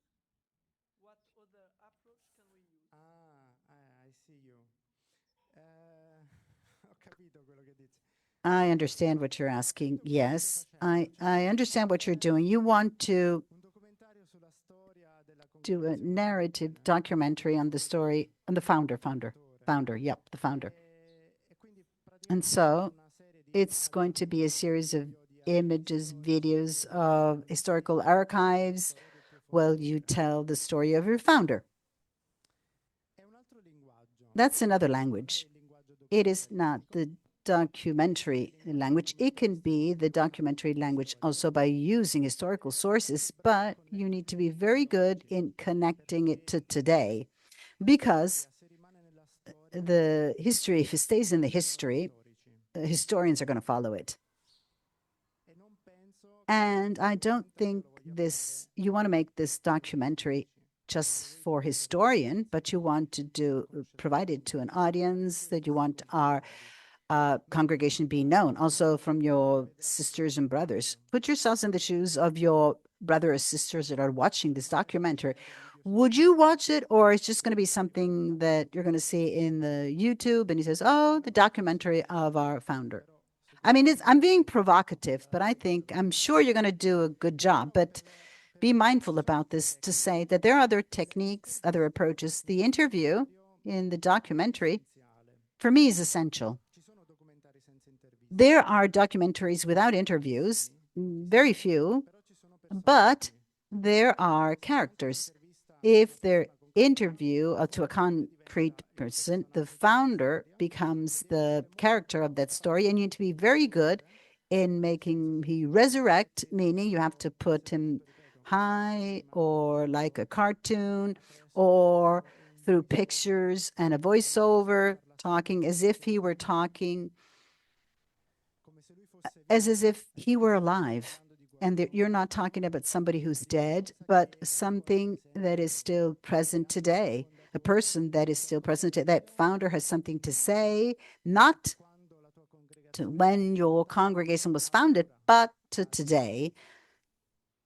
e tu devi scegliere And you need to choose who do you want to say it to. Is he is talking to your congregation, you're going to be using some language. If you want to extend outside of your congregation, you need to understand the language of others.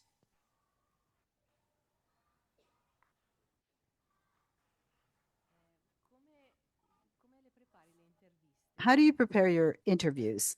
Oh, nice question. è una Well, it is one of the nice things of the work I do. So io le preparo così. I prepare them in the following way. Mi chiedo chi I ho davanti. ask myself, who will I interview? Provo a mettermi I try to put myself in his or her shoes related to the message I want to communicate. This is the first thing. So if I'm about to interview a bishop, io mi metto nei panni I'm going to put myself in the shoes of the bishop, how long he's been in the diocese, is he a local or he comes from outside? What does he has so dear to this person? And related to the story I want to tell, what he can tell me. And I write down 1, 2, 3 possible questions on this. poi intervisto Then I interview the student of our school, e un'altra età, another age, storia. another story. Mi metto nei suoi panni. So I put myself in his shoes. What can he tell me related to the story? 1 or 2 questions, no more. You don't prepare the interview just writing all that you're going to be asking him or her. Just a couple of questions, elements for yourself that allow you to tell the story. Vi posso dire per I can tell you out of experience at 4-5 documenti it's been 4 or 5 documentaries that I've done. sempre una sorpresa. And I'm always surprised. The interview is the nicest thing, most beautiful thing. The moment of the interview is the most beautiful thing because you're in front of a story that's been unveiled to you, told to you. And there's always something new that this person is telling you that you hadn't supposed. And this is what I like so much about the documentary rather than fiction, because fiction, you give the parts to the actors and they play the role. An important element of the documentary, you need to collect also the visual, emotional expression of that person when the person is talking about that experience. For example, the story of former a former soldier child and the way he has been taken by his experience, the way he was welcomed. You can have on his reactions. Also, you want to see him, how his life has changed. You can see them when he tells you that he's come to Italy. He could stay here, but he decided to go back because if he hadn't been for them, his life, he would not even be alive. So he wanted to give back to his people what he had received. It's really good stuff. And you want to see him when he's saying this. So you know something, and then you go there and you realize that's the story. You interview people thinking that they're going to say something, supposing, and then you say, wow, he didn't tell me that. What will I use of this interview? He didn't tell me anything. And sometimes you don't use, I mean, that interview that you expect it to be fundamental. At the end of the day, you say, no, it's not exactly the way the person is speaking or what it's saying. That's not important. I mean, who, what it, what is being documented is reality. This is another mistake, but you need to keep in mind another thing that never. If you have Netflix, you watch it, right? My professors used to say some documentaries on Netflix should eliminate the label of documentary because you see many things staged. Yeah, staged. For example, many things are staged. I say, go out of that door and close the door behind you, and then I'm going to film you. No, this, you will never see it in our documentary. Never. This is not how to document. This is staged. This is something staged. I'm there with my camera, always, constantly. I'm recording the life of my brothers, the life of the people of the place, and then I will choose elements that I need to tell the story. But if in that specific moment you don't open the door, you will not open it. It's not that I needed to tell the story and I tell you to open the door because I want the reality, the truth. I want to represent the reality of that place, of that culture. And you can tell, you can see it in the documentaries. All that you have watched also before, there's no scene there in the documentary that has been prepackaged, that has been staged. And this, the spectator sees this, he can tell this, he can, and it's appreciated as well. This is a very important element.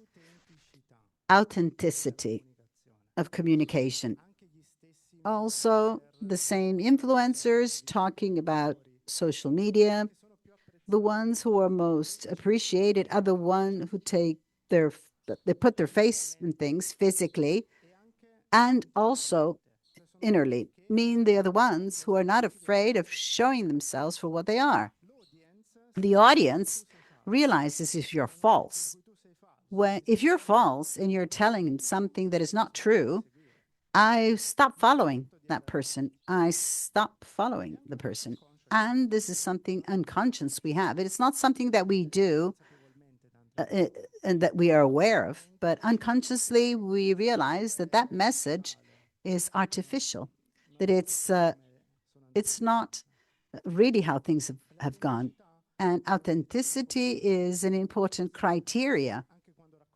Also, when we tell our witness, how many videos have I watched of witnesses? Oh, heroic, truly heroic. We have seen so many in the past.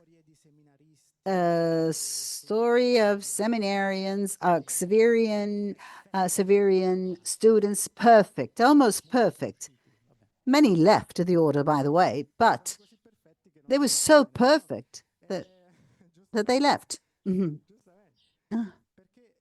Because, and that's does not communicate.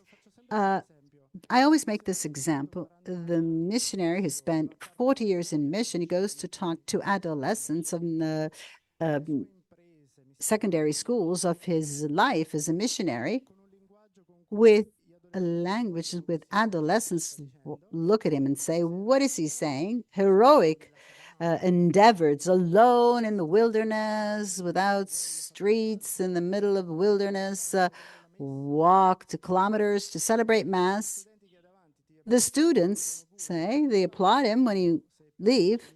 I don't know because they're happy you're leaving, but nothing will stick with them. Nothing will stay with them. First, because you haven't been true. Your story is not just that. You have focused on the things that, according to you, were important. You did not consider your audience.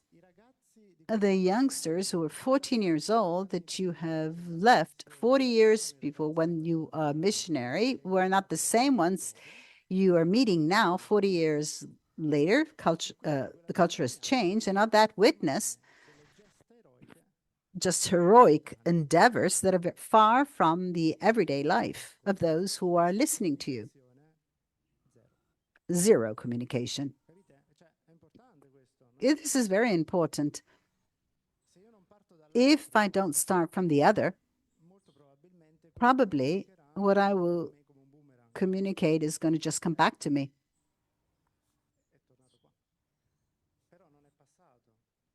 This has not been conveyed.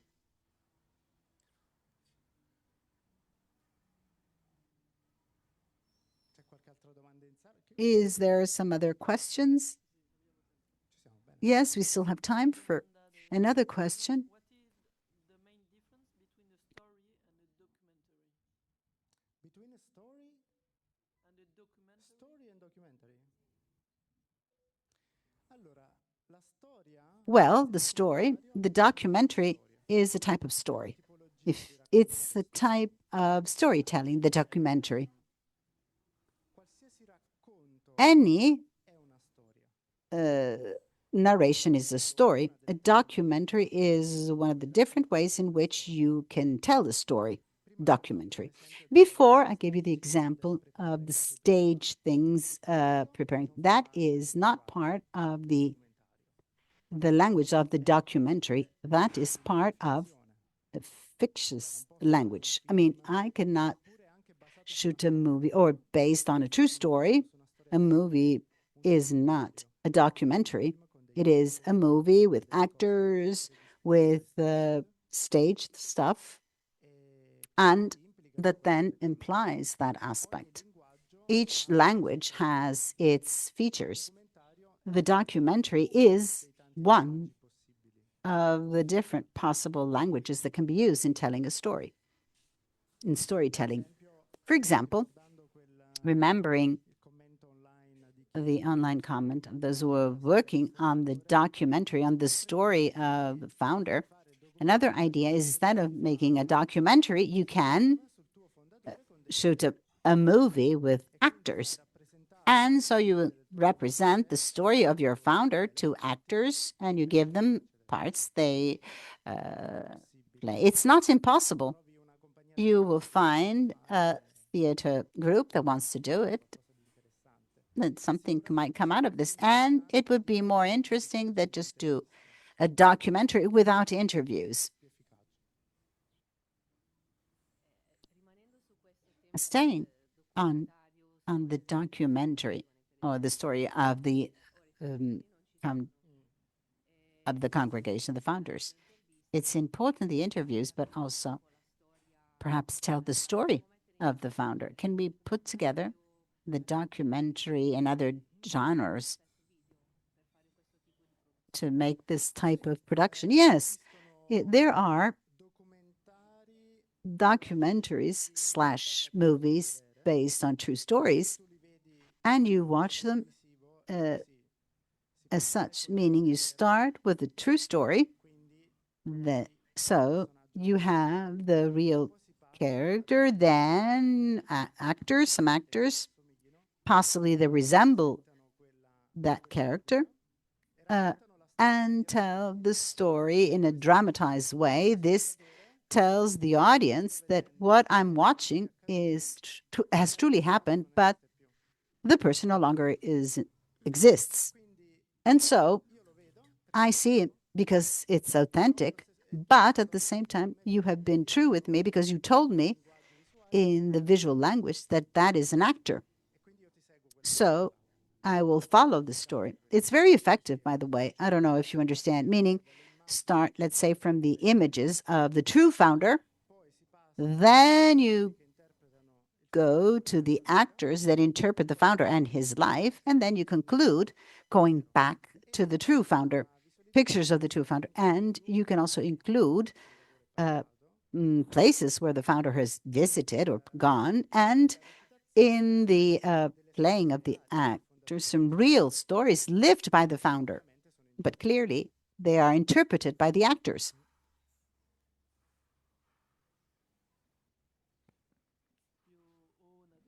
I have a question myself. How is it possible? I live in Rome here, and the sisters come to visit and they come to the meetings. They're not accustomed to being in front of a camera. How can I make them more at ease in front of a camera, to make it come out more natural? And the second question is, how can I prepare the sisters? Let's say I have a list of questions, right? But then I would like to prepare the person who's being interviewed. Okay, for the first one, I personally, I use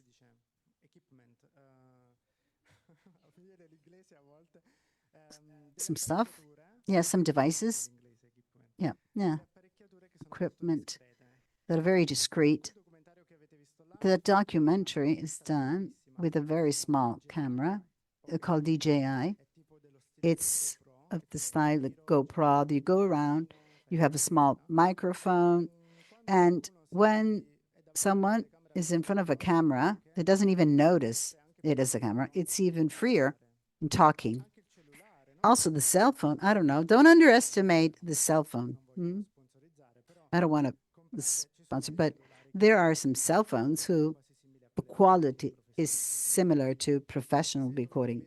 So if you want to have to invest, it's less expensive investing in a cell phone, this specific cell phone, where just, I mean, it's more expensive, like lenses and the other equipment. And then you put it in front of the person is really scared because it's as if you're in front of a camera. So also choose the right equipment, which is lighter, let's say, that can be helpful in putting the interviewed at ease. The second question, I like it very much because you always have to address this. And also with people who called you to do some stuff, they say, oh, we need to know the questions beforehand. Okay, so since we're doing this formation, let me be clear. I mean, it's important that you, in front of the camera, and also in an article you're writing, you have the straight reaction of the person. You don't want to have pre-packaged answers, because if not, you send them an email with all the questions, the person replies, and you write the article with the answers. The same thing. Then being there and interviewing the person, you want to have the emotional reaction also to the question itself. How did you feel when during the war you had to run away? If you send the question beforehand, the person prepares herself, and when she gives the answer, she's not going to have the same emotional reaction. You understand what I say? I say this strongly because it does happen often. It's as if you were not appreciating the person by giving the questions ahead of time. I mean, there's something else to say. People who have some titles or roles and people who have in some specific roles, for example, bishops. I don't know if you're working on the story of professors, politicians, etc. But these people, you don't give the questions ahead of time. You should never give the questions ahead of time, but you can tell them about the themes, the topics, saying, okay, I'm not going to send you the questions, but we'll be talking about, let's say, this topic. If this, as in your work, this person does not want to talk to you because you won't give them the questions, that's the last thing. You just give to them 2 questions. That's maximum 3 questions. When you're going to go there, you are going to ask 6 questions and you start from the questions you have not given. Yeah? Because it's important to have that reaction, right? The quick reaction, the unprepared reaction. You want to see this, right? And then, I don't know whether I answered your question. Yes, yes, for the first one. Yes, if the material is important, yes, but I don't have the equipment.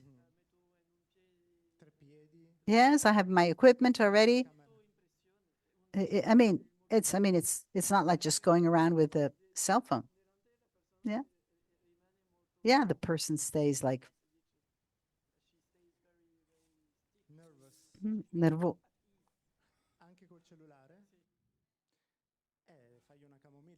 Well, you're not you need to have a chamomile drink. I'll allow them to bring a chamomile, not even in front of a cell phone. Okay, and of course there's a person like the brother that I told you who had the sore throat for 3 weeks in a row. Then he provided a great interview.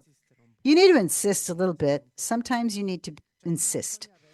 You should not give up when a person says, "Oh no," and you know instead that the person has a wonderful story to tell. You're doing it also for the person herself. You know that that story can give a greater impact to what you're going to be telling. So, convey the value of what the story is. And this also relaxes the interviewed person to saying, I'm doing something from my congregation, I'm doing something that I believe in. I am telling something that it's very valuable for me. And even if I mean, I make this effort, this further effort, also motivate them. Yes, why not? Can help them. Because if someone is embarrassed in front of a cell phone, which is not it's an object, it's not an intrusive object. We're all accustomed to be in front of a cell phone. I mean, it's going to be difficult.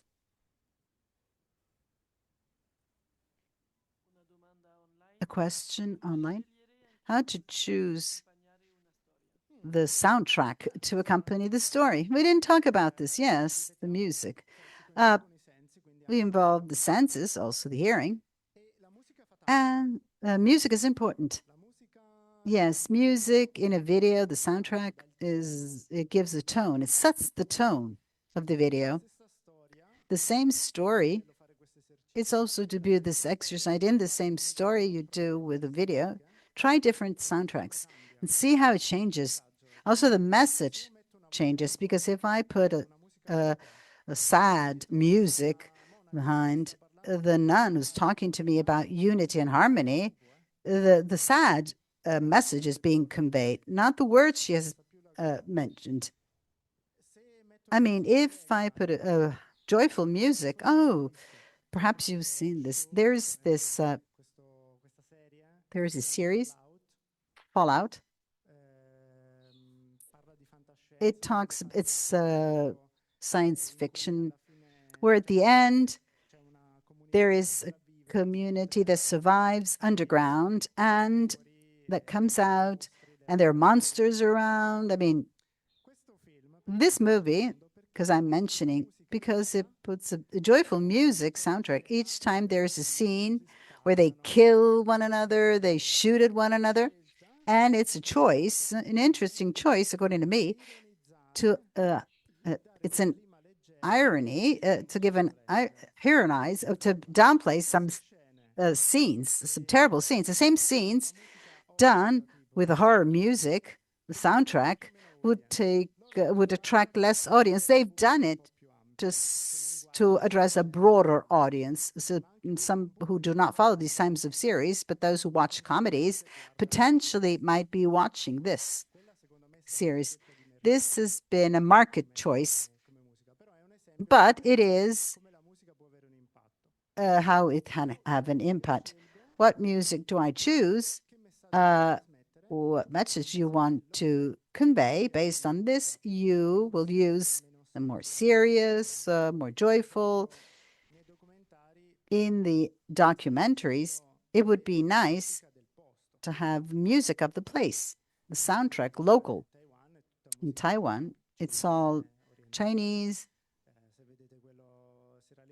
If you see that African, Moroccan music, we have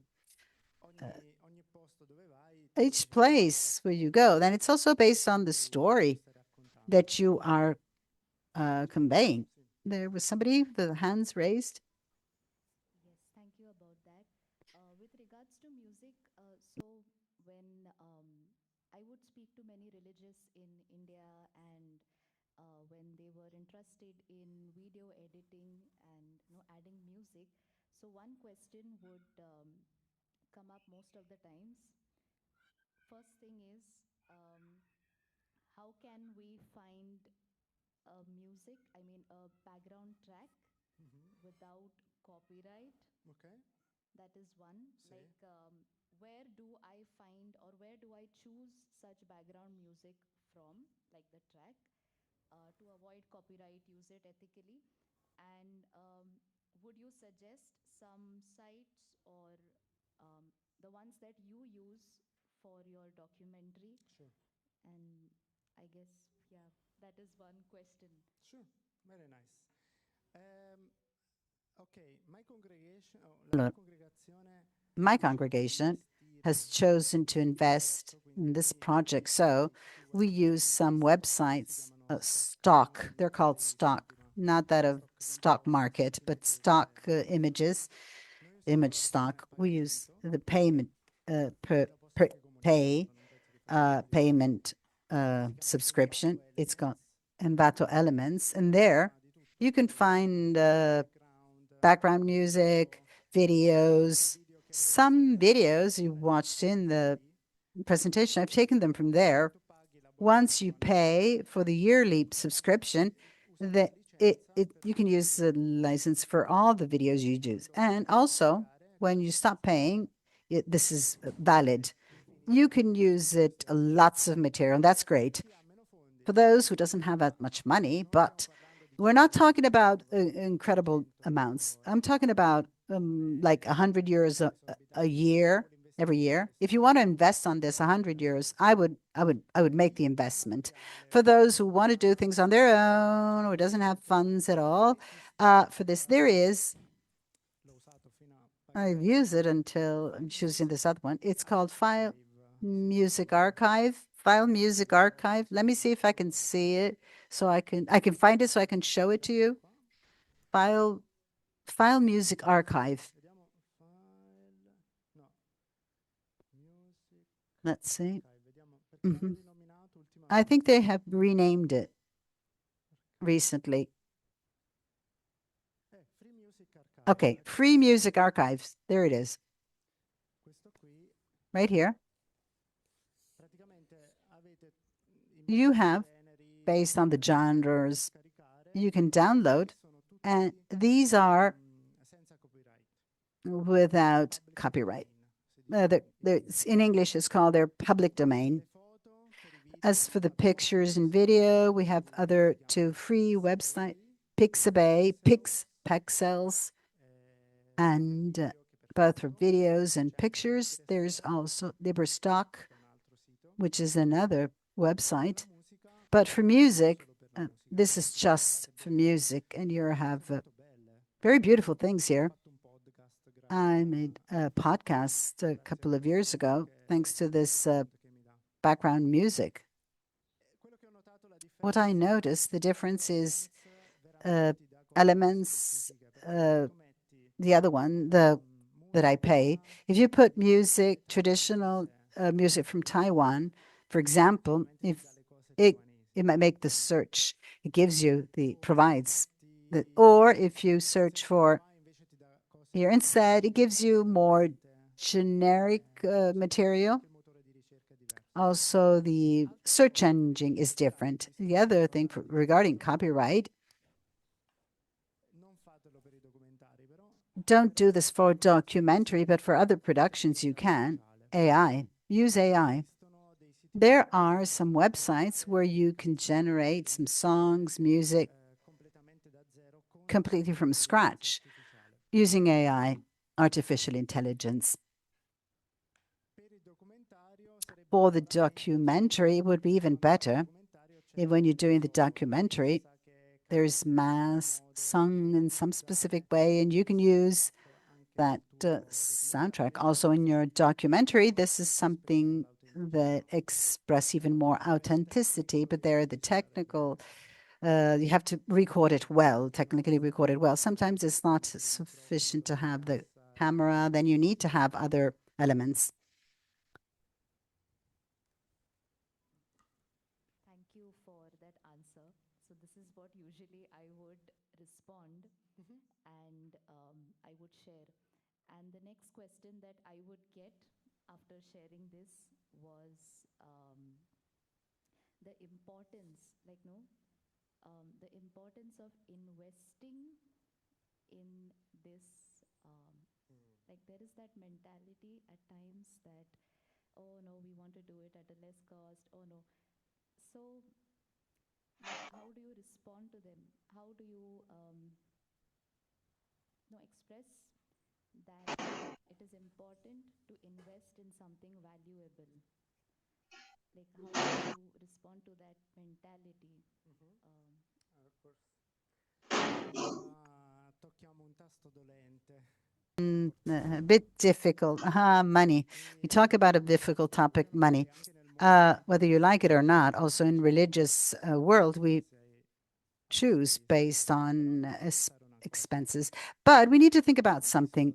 How much money do we invest without thinking, without a project in mind, just simply to give solutions to problems? A lot of money for the elderly, for our communities, for the house that has to be closed because it's too big. We have a lot of expenses that are done. We're talking about thousands and thousands of euros, but then it's difficult instead to invest, let's say, 100 euros or a couple of 100 euros in tools that allow you to live your mission, to be known to others, to propose the message. So it's a change of mentality, it's a mind shift. It's occurring in the new generations, luckily, and I remember my generation consider the digital something different. If you have to pay an online service, you look the piracy version, right? But you could go to the movies and watch the movie and spend the money on watching a movie, right? But if it was digital, no, you had to download it. But you paid the money for the ticket of the movies. The virtual is real. I mean, this is another formation that we provide. Virtual is real. I mean, it has an impact, a true impact on the life of people.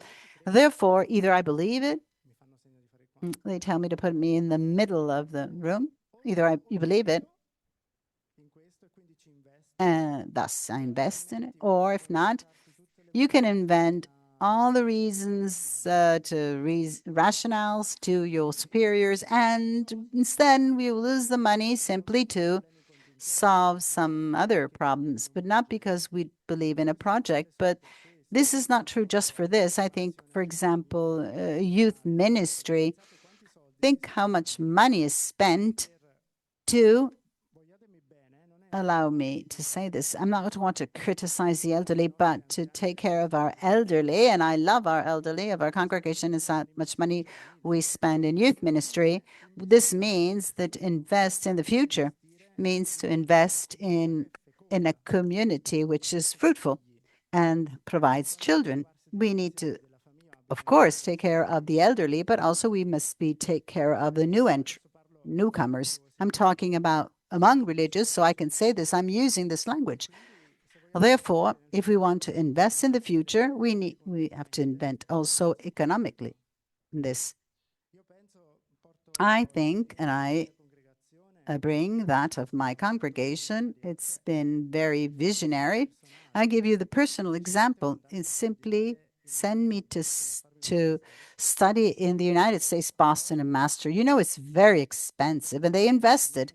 It is an investment that a congregation is doing, not only with myself. The brother who works with me in the editing, he studied in Paris.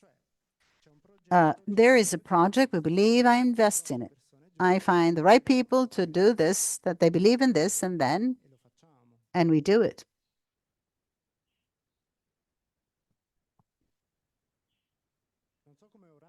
I don't know. Are we okay with the timeline? Yes. I have a comment from Zoom.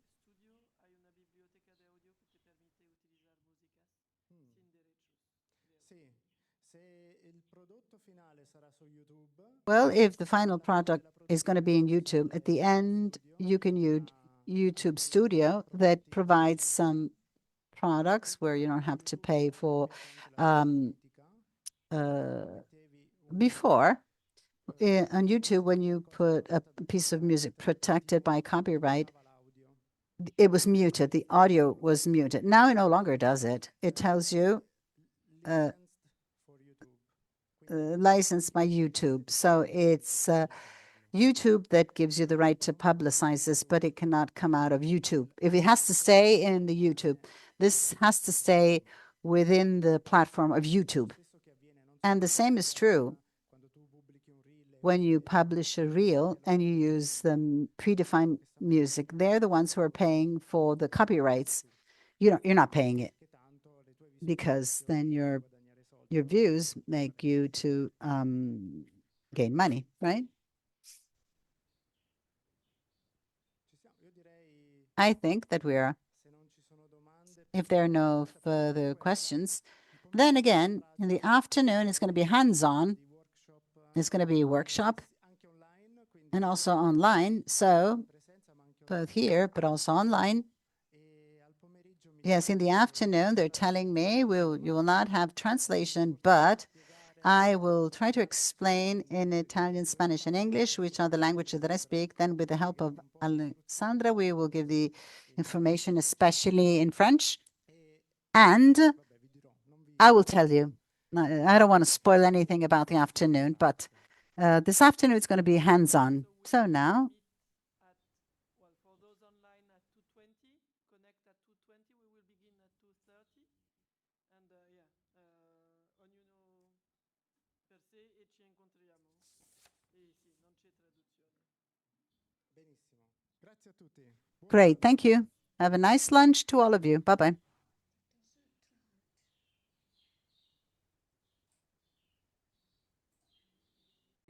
People from all over the Mediterranean gather together to live on a boat for more than 20 days, almost a month.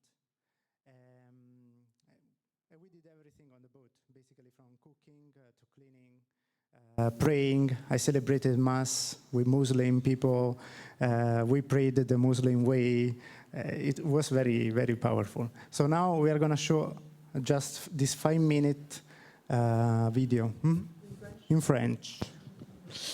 Alors Pietro, cet été, a vécu une expérience sur ce voilier. En fait, c'était un voilier qui a fait 8 étapes sur le bassin méditerranéen avec 20 jeunes 20 jeunes, 30 jeunes environ, et l'idée c'était de partager. Ils étaient autant musulmans que chrétiens que sans foi, et l'idée c'était de partager ensemble, et ça a été une expérience absolument incroyable. Pietro a pu célébrer la messe et, avec des musulmans, enfin voilà, très, très beau. Très bien. Merci beaucoup. Allora, andiamo. Pronti? E questo lo vediamo con i sottotitoli in italiano.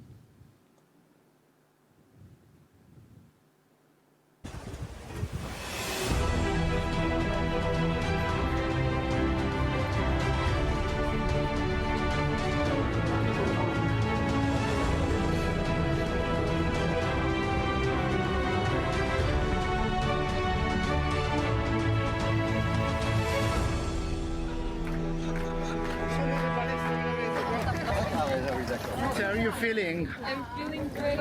You feeling great? You ready for this adventure? Yes, I am. 100%.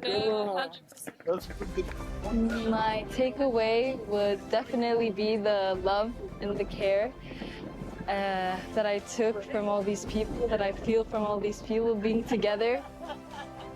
We definitely need love and care with anyone that we meet. Sure, we might be strangers, but it's nice to have this sense of community.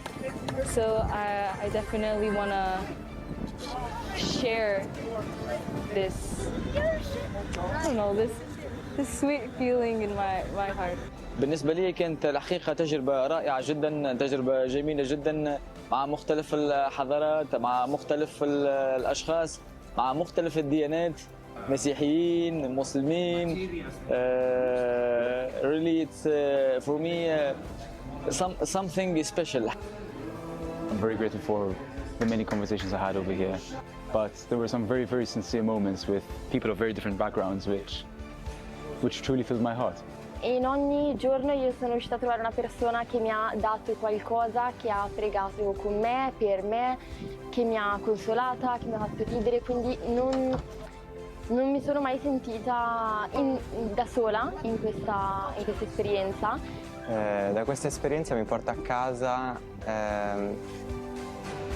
alcuni sguardi affamati di fede che ho avuto l'onore e il piacere di incontrare durante 2 settimane di vita condivisa, nella quale ho avuto l'occasione di approfondire la mia fede e lo sguardo cristiano sulla mia fede. In quello sguardo ho trovato la rarità di anime che ancora provano il desiderio del divino. وكمان شيء ثاني أثر فيا قديش إنه في تضامن من ناس مختلفة على قضية فلسطين، هذا شيء كتير أثر فيا وبورجيني قديش نحن مهم كناس إنه نوقف مع بعض وندعم بعض في هاي القضايا. كمان شيء ثاني حبيته اللي هو قديش نحن كنا منفتحين على بعض. بالنسبة إلي أكتر إشي بتذكره لما نحن سوينا زي صلاة في الليل، كنا مع بعض كنا نصلي، وكانت القمر كان يضوي في السماء وصوت البحر، كنت على سفينة ونصلي كلنا مع بعض لله، فكان إشي كتير حلو إنه نسمع. أنا ما عمري كنت يعني في جزء من هاي الصلاة، فكان هذا إشي كتير حلو. ويعني بالنسبة لي هاي الذكريات رح دائما أحملها فيا، وبتمنى لما أرجع فلسطين نقدر نسوي إشي مشترك، صلاة مشتركة مع بعض، لأنه ما بحس هذا الإشي عندنا موجود. Pues lo que me llevo es haber conocido a gente súper interesante con la que de primeras puede parecer que tenemos muchas diferencias porque venimos de diferentes países, diferentes culturas, creemos en diferentes religiones, pero la base es muy parecida. Lo que me llevo es ese conocimiento, esa cercanía, unas conversaciones increíbles, sentirme súper cómoda con ellos y a pesar de las diferencias culturales, sentir que somos mucho más parecidos de lo que pensaba. Et du coup, je pense que là où mon cœur était principalement basé en France, là, il s'est déplacé et il se trouve un peu plus au milieu de la Méditerranée ou un peu dans chacun des pays qui étaient représentés sur ce bateau. Et donc je repars avec, je pense, le souvenir de chacune des personnes présentes sur le bateau, de leur histoire, de leur sourire, de leur personnalité. Et voilà, je pense que je ne verrai plus jamais le monde, et en tout cas le pourtour méditerranéen de la même manière. وهذا ما ينجم إلا إنه يوسع لك مداركك، ما ينجم يخليك إلا تكون منفتح أكثر على الآخر وعلى التقبل. كان يجمعنا موضوع الأديان، وباختلاف الأديان وباختلاف الثقافات وباختلافاتنا الأيديولوجية، في النهاية نجموا نعيشوا بسلام ونجموا نوصلوا رسالة لجميع الشباب وطبعا لدول الحوض البحر الأبيض المتوسط.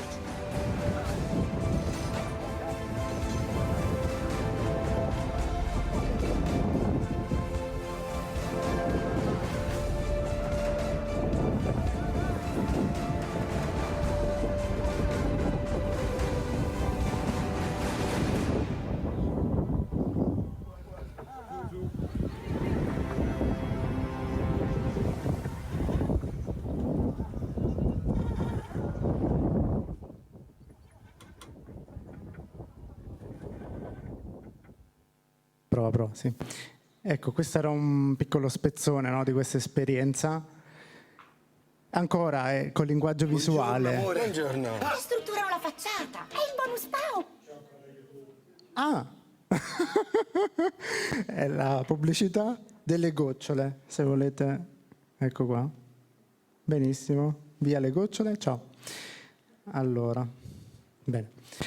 No, come dicevo, al linguaggio visuale, visivo, questo ovviamente è stato un progetto non programmato, non progettato, cioè semplicemente l'ho fatto per il piacere di farlo alla fine di questa esperienza e restituire qualcosa agli organizzatori, no? Anche per pubblicizzarla, eccetera.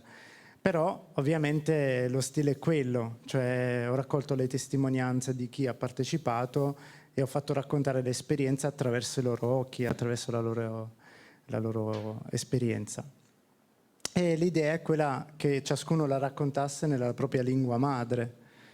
Questo vale anche per quando si fanno i documentari. È sempre bene che la persona parli la lingua in cui si esprime meglio, anche per dare la propria testimonianza, perché può parlare anche un ottimo inglese, un ottimo spagnolo, ma magari è un'altra lingua. Alcuni concetti, soprattutto la parte emotiva, veniva prima anche in una domanda che è stata fatta, tu lo esprimi nella lingua in cui mangi, praticamente, no? Nella lingua in cui tu sei cresciuto, sei cresciuta. Bene, allora, questo era solo per aspettare anche gli altri che si unissero a noi. Adesso passiamo alla fase pratica. Stamattina abbiamo fatto un po' di teoria, adesso mettiamo le mani in pasta. Faremo un workshop di storytelling, ok? Diviso in due fasi. Una fase è personale, ora vi spiegherò, un'altra fase la faremo a coppie. E poi ci sarà una restituzione qua, in presenza. Sento un po' d'eco tecnici, non so se si può ridurre questo. Allora, la prima fase, pensate a un'esperienza concreta. Quindi niente di inventato, niente di ideologico, partiamo dalla realtà, ok?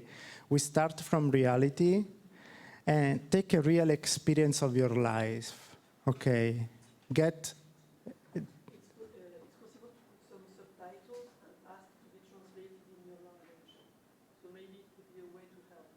Yes, how can I do it?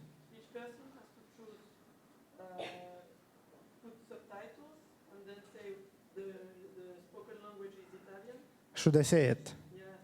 Quindi io parlo solo in italiano e loro mettono. Allora, a casa, chi ci segue da casa, potete mettere i sottotitoli? Secondo me è molto più facile perché questo serve solo per le istruzioni. Quindi magari io do le istruzioni brevemente anche in inglese, anche per chi è qua, in spagnolo, eccetera. E poi magari tu mi aiuti col francese. E poi è lavoro personale, quindi è più facile, senza fare tanti giri. Allora, prima lo dico in italiano, facciamo così. Allora, pensa a un'esperienza reale, qualcosa di concreto che realmente è successo o che hai visto succedere, un evento vero, reale. Può essere a te o anche a qualcun altro che sia capitata questa esperienza, ok? E poi riprendiamo gli elementi di questa mattina. Individua chi è il personaggio al centro di questa storia. Ok. Descrivilo. Mostrami, non dirmi, no? Quindi descrivimi questo personaggio, anche se sei tu, descrivimi chi è. Conflitto. Qual è il problema che si verifica in questa storia? La fatica, la ferita, il punto di cambiamento di questa storia. Il percorso, cosa cambia, cosa mette in moto questo evento che capita, questo conflitto, come si evolve la storia, e il messaggio, cosa dice questa storia sulla vita, sulla fede, sulla missione. Ok, deve essere un episodio significativo, non qualcosa di generico, deve essere qualcosa che ha cambiato significativamente o voi o altri. Questo in una prima fase. Un'altra fase, una volta aver riletto tutto questo, io vi ho dato le domande, secondo me è un aiuto scrivere, però gestitele voi come preferite. Alla fine riducete tutta la storia a 30 secondi. E come? Si fa così. Una sola scena, quindi non tutta la storia, ma una sola scena, una sola emozione dominante e un episodio, una frase finale che resta. Ok, poi dopo vi do questo, non vi preoccupate. Questa è la prima fase. Adesso ci diamo 20 minuti per fare questo. Sul foglio sarebbero punti 1, 2 e 3. Sì, downstairs, below. You can put closed caption, and you can select the language. So now we are speaking in English, so put English to Italian or Spanish or whatever is your language. Indonesian, I don't know, Limba. If you click on Subtitle Tab, you can find more languages for the translation. Du coup, en français, vous cliquez sur CC. Vous les activez et ensuite vous choisissez la langue d'origine. Donc là, c'est anglais et ensuite vous mettez français. Et du coup, vous pourrez avoir les sous-titres directement. On n'aura pas besoin de traduire parce qu'on ne pourra pas le faire pour tous, s'il vous plaît.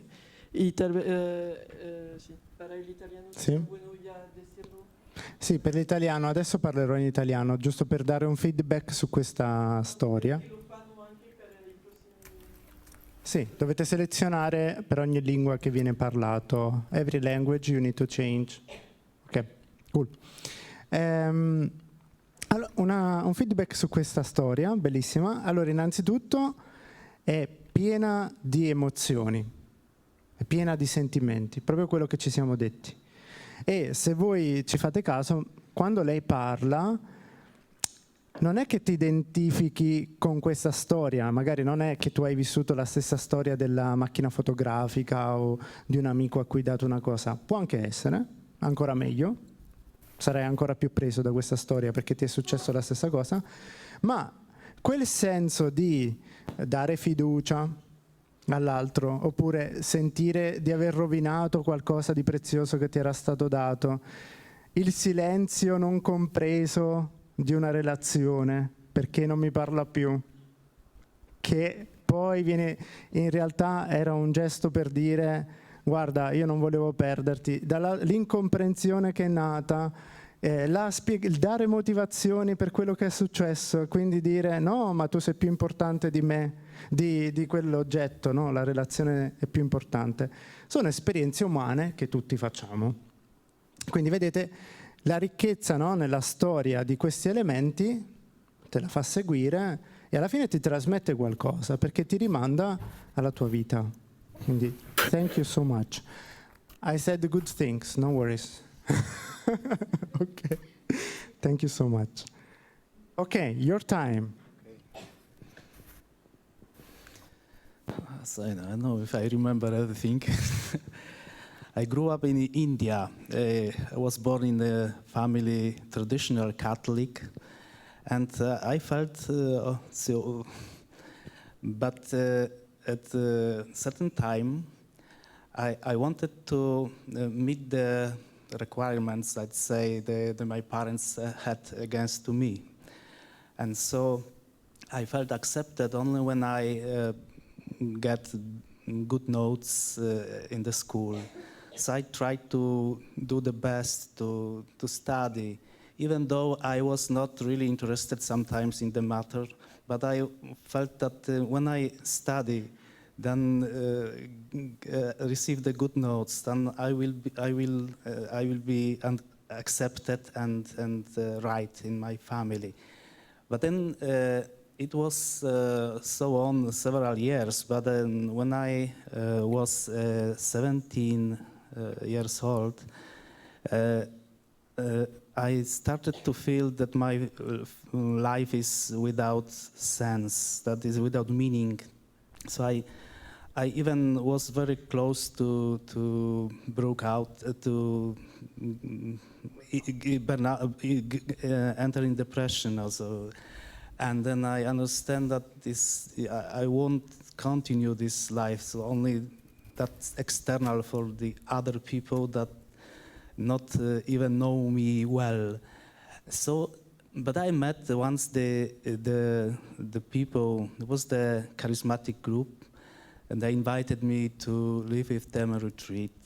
It was the 10 days when I felt accepted, and I starting to also feel that God loves me, and then he is close with me, and he helps me to develop also my personality. And this was the decisive moment in my life.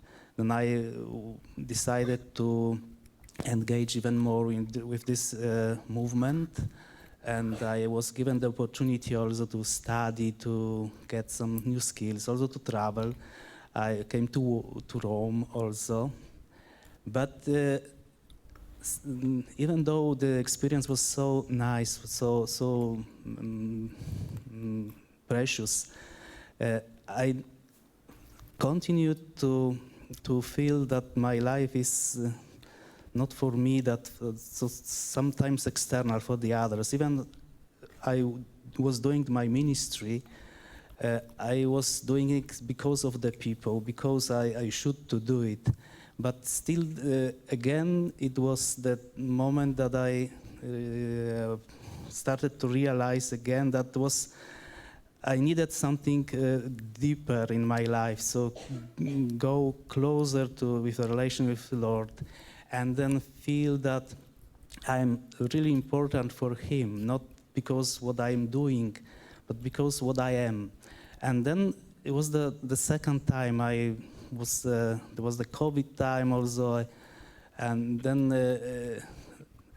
I came to Rome and started to live with community, Live People community, and then slowly again I was searching and was also invited by God to really get deeper in this relation, to open the heart, to try to understand and accept His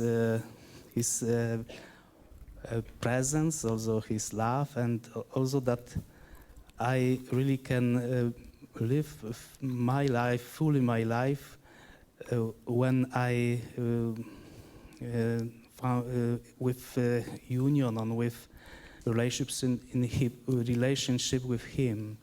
And I feel that when this moment, this time is important for me, in my personal growing, and also in my finding the way, what really I am in this life, in my vocation. Thank you.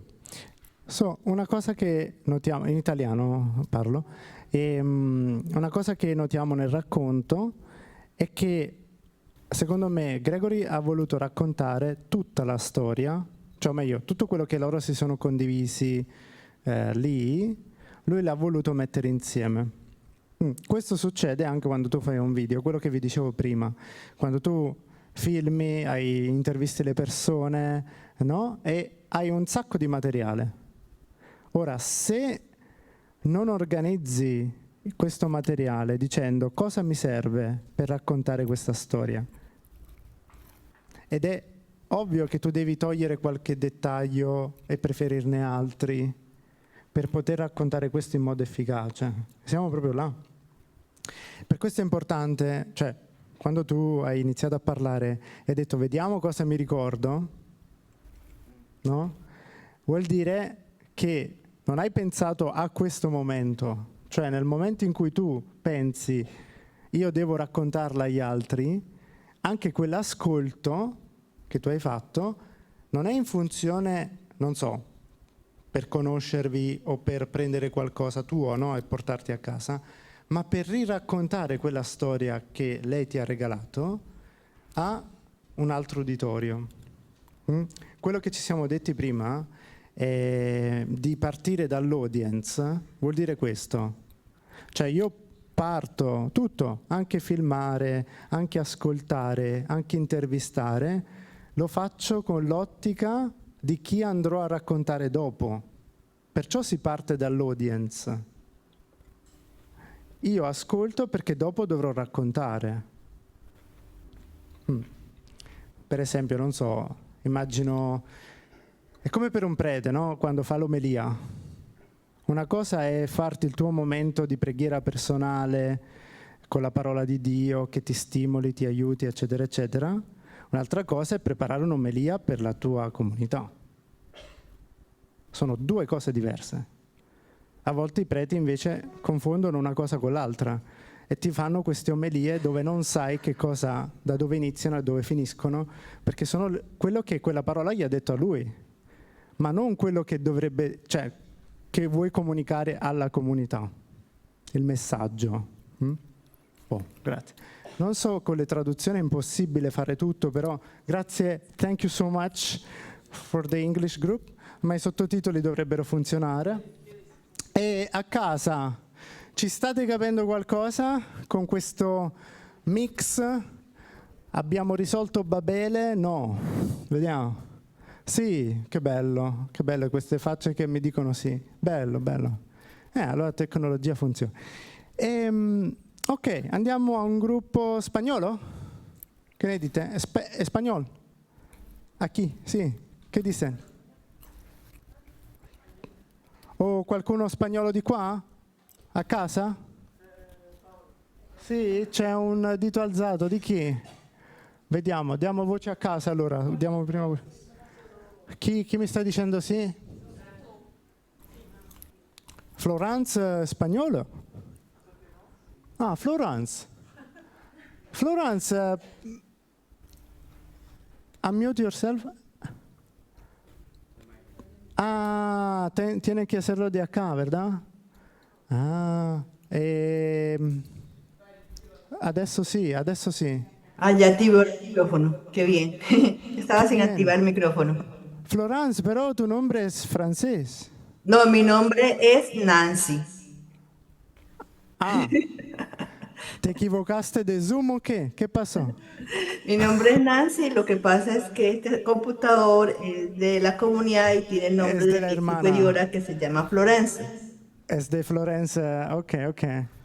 Muy bien, entonces Nancy, mucho gusto. ¿Con quién estabas en el grupo? Paula Cárdenas, que nos sacaron.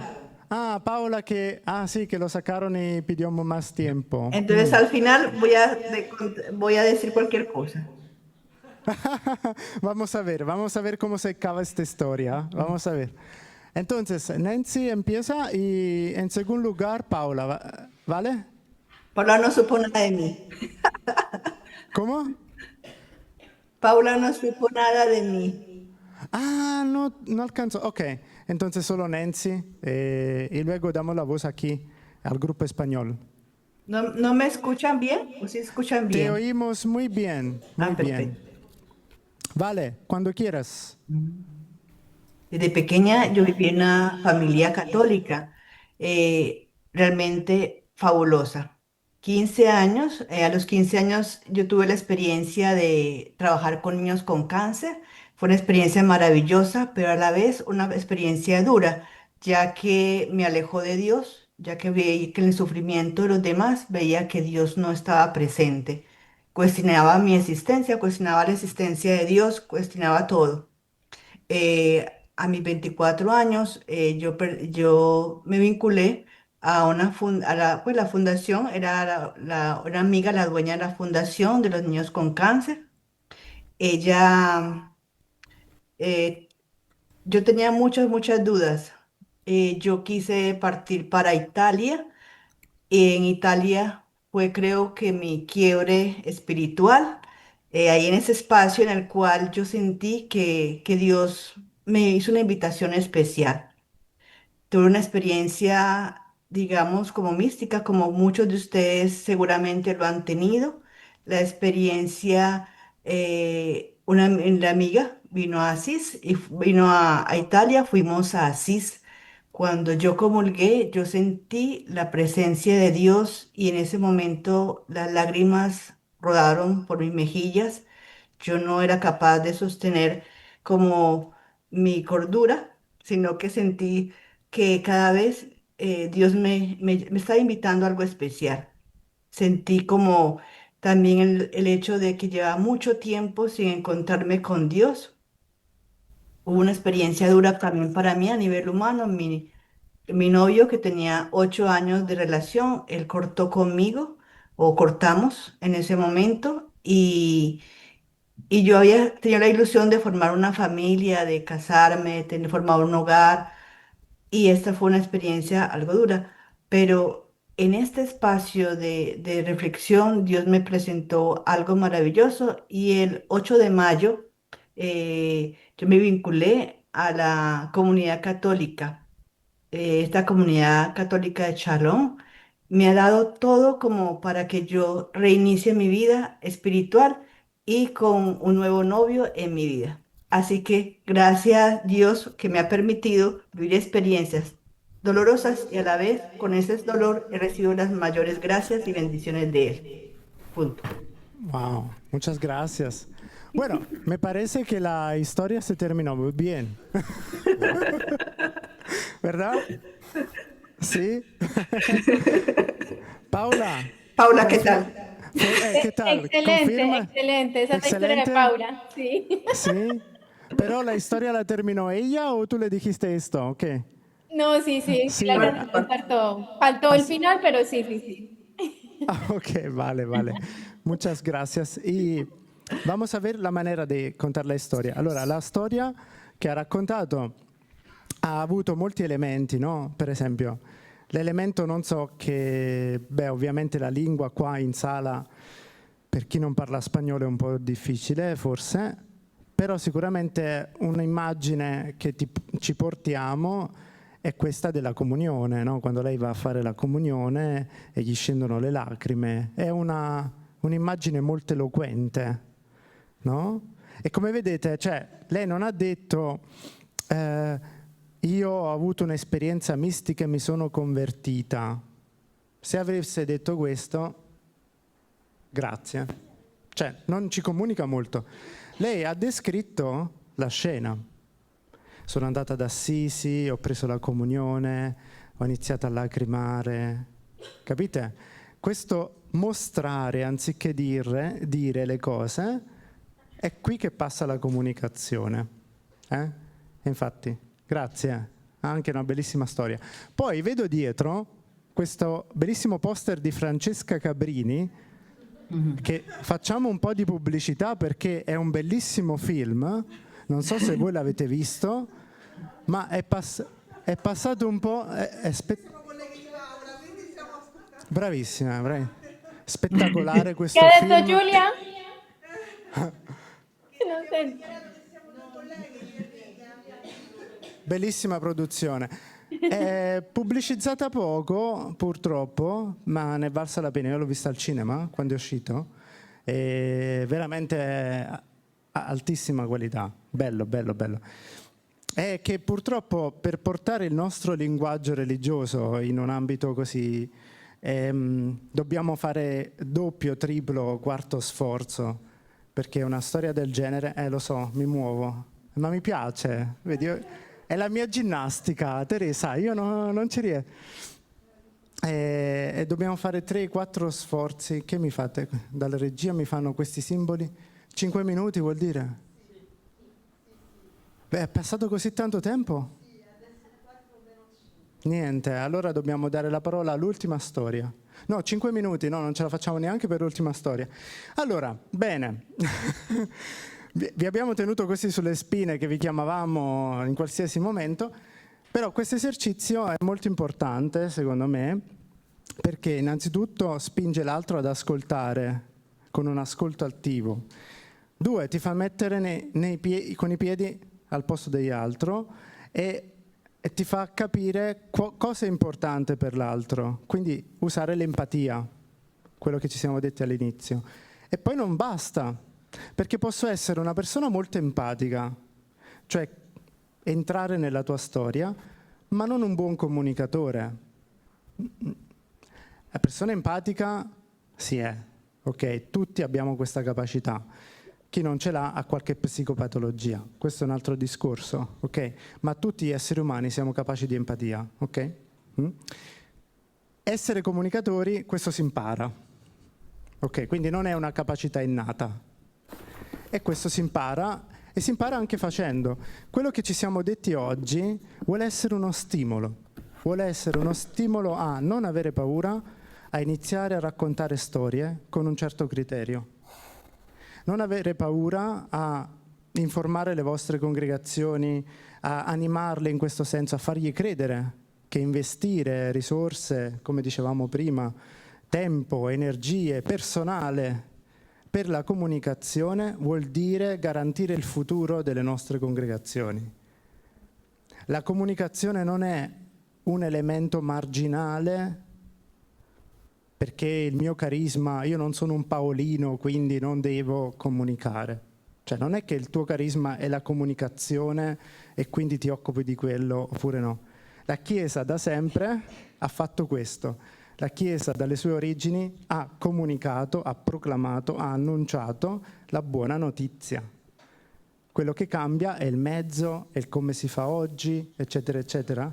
Ma questa sta alla base del nostro stesso essere Chiesa. Se noi smettiamo di comunicare, smettiamo di essere Chiesa.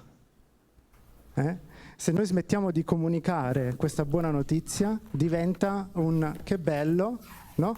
Paola, se questa bella esperienza te la tieni solo per te, non produce più niente, produce solo un bel ricordo. E il Vangelo non è un bel ricordo, il Vangelo è una buona notizia che può trasformare la vita di tutti, di tutti. E bisogna farlo sempre più, anche in una maniera professionale. Grazie.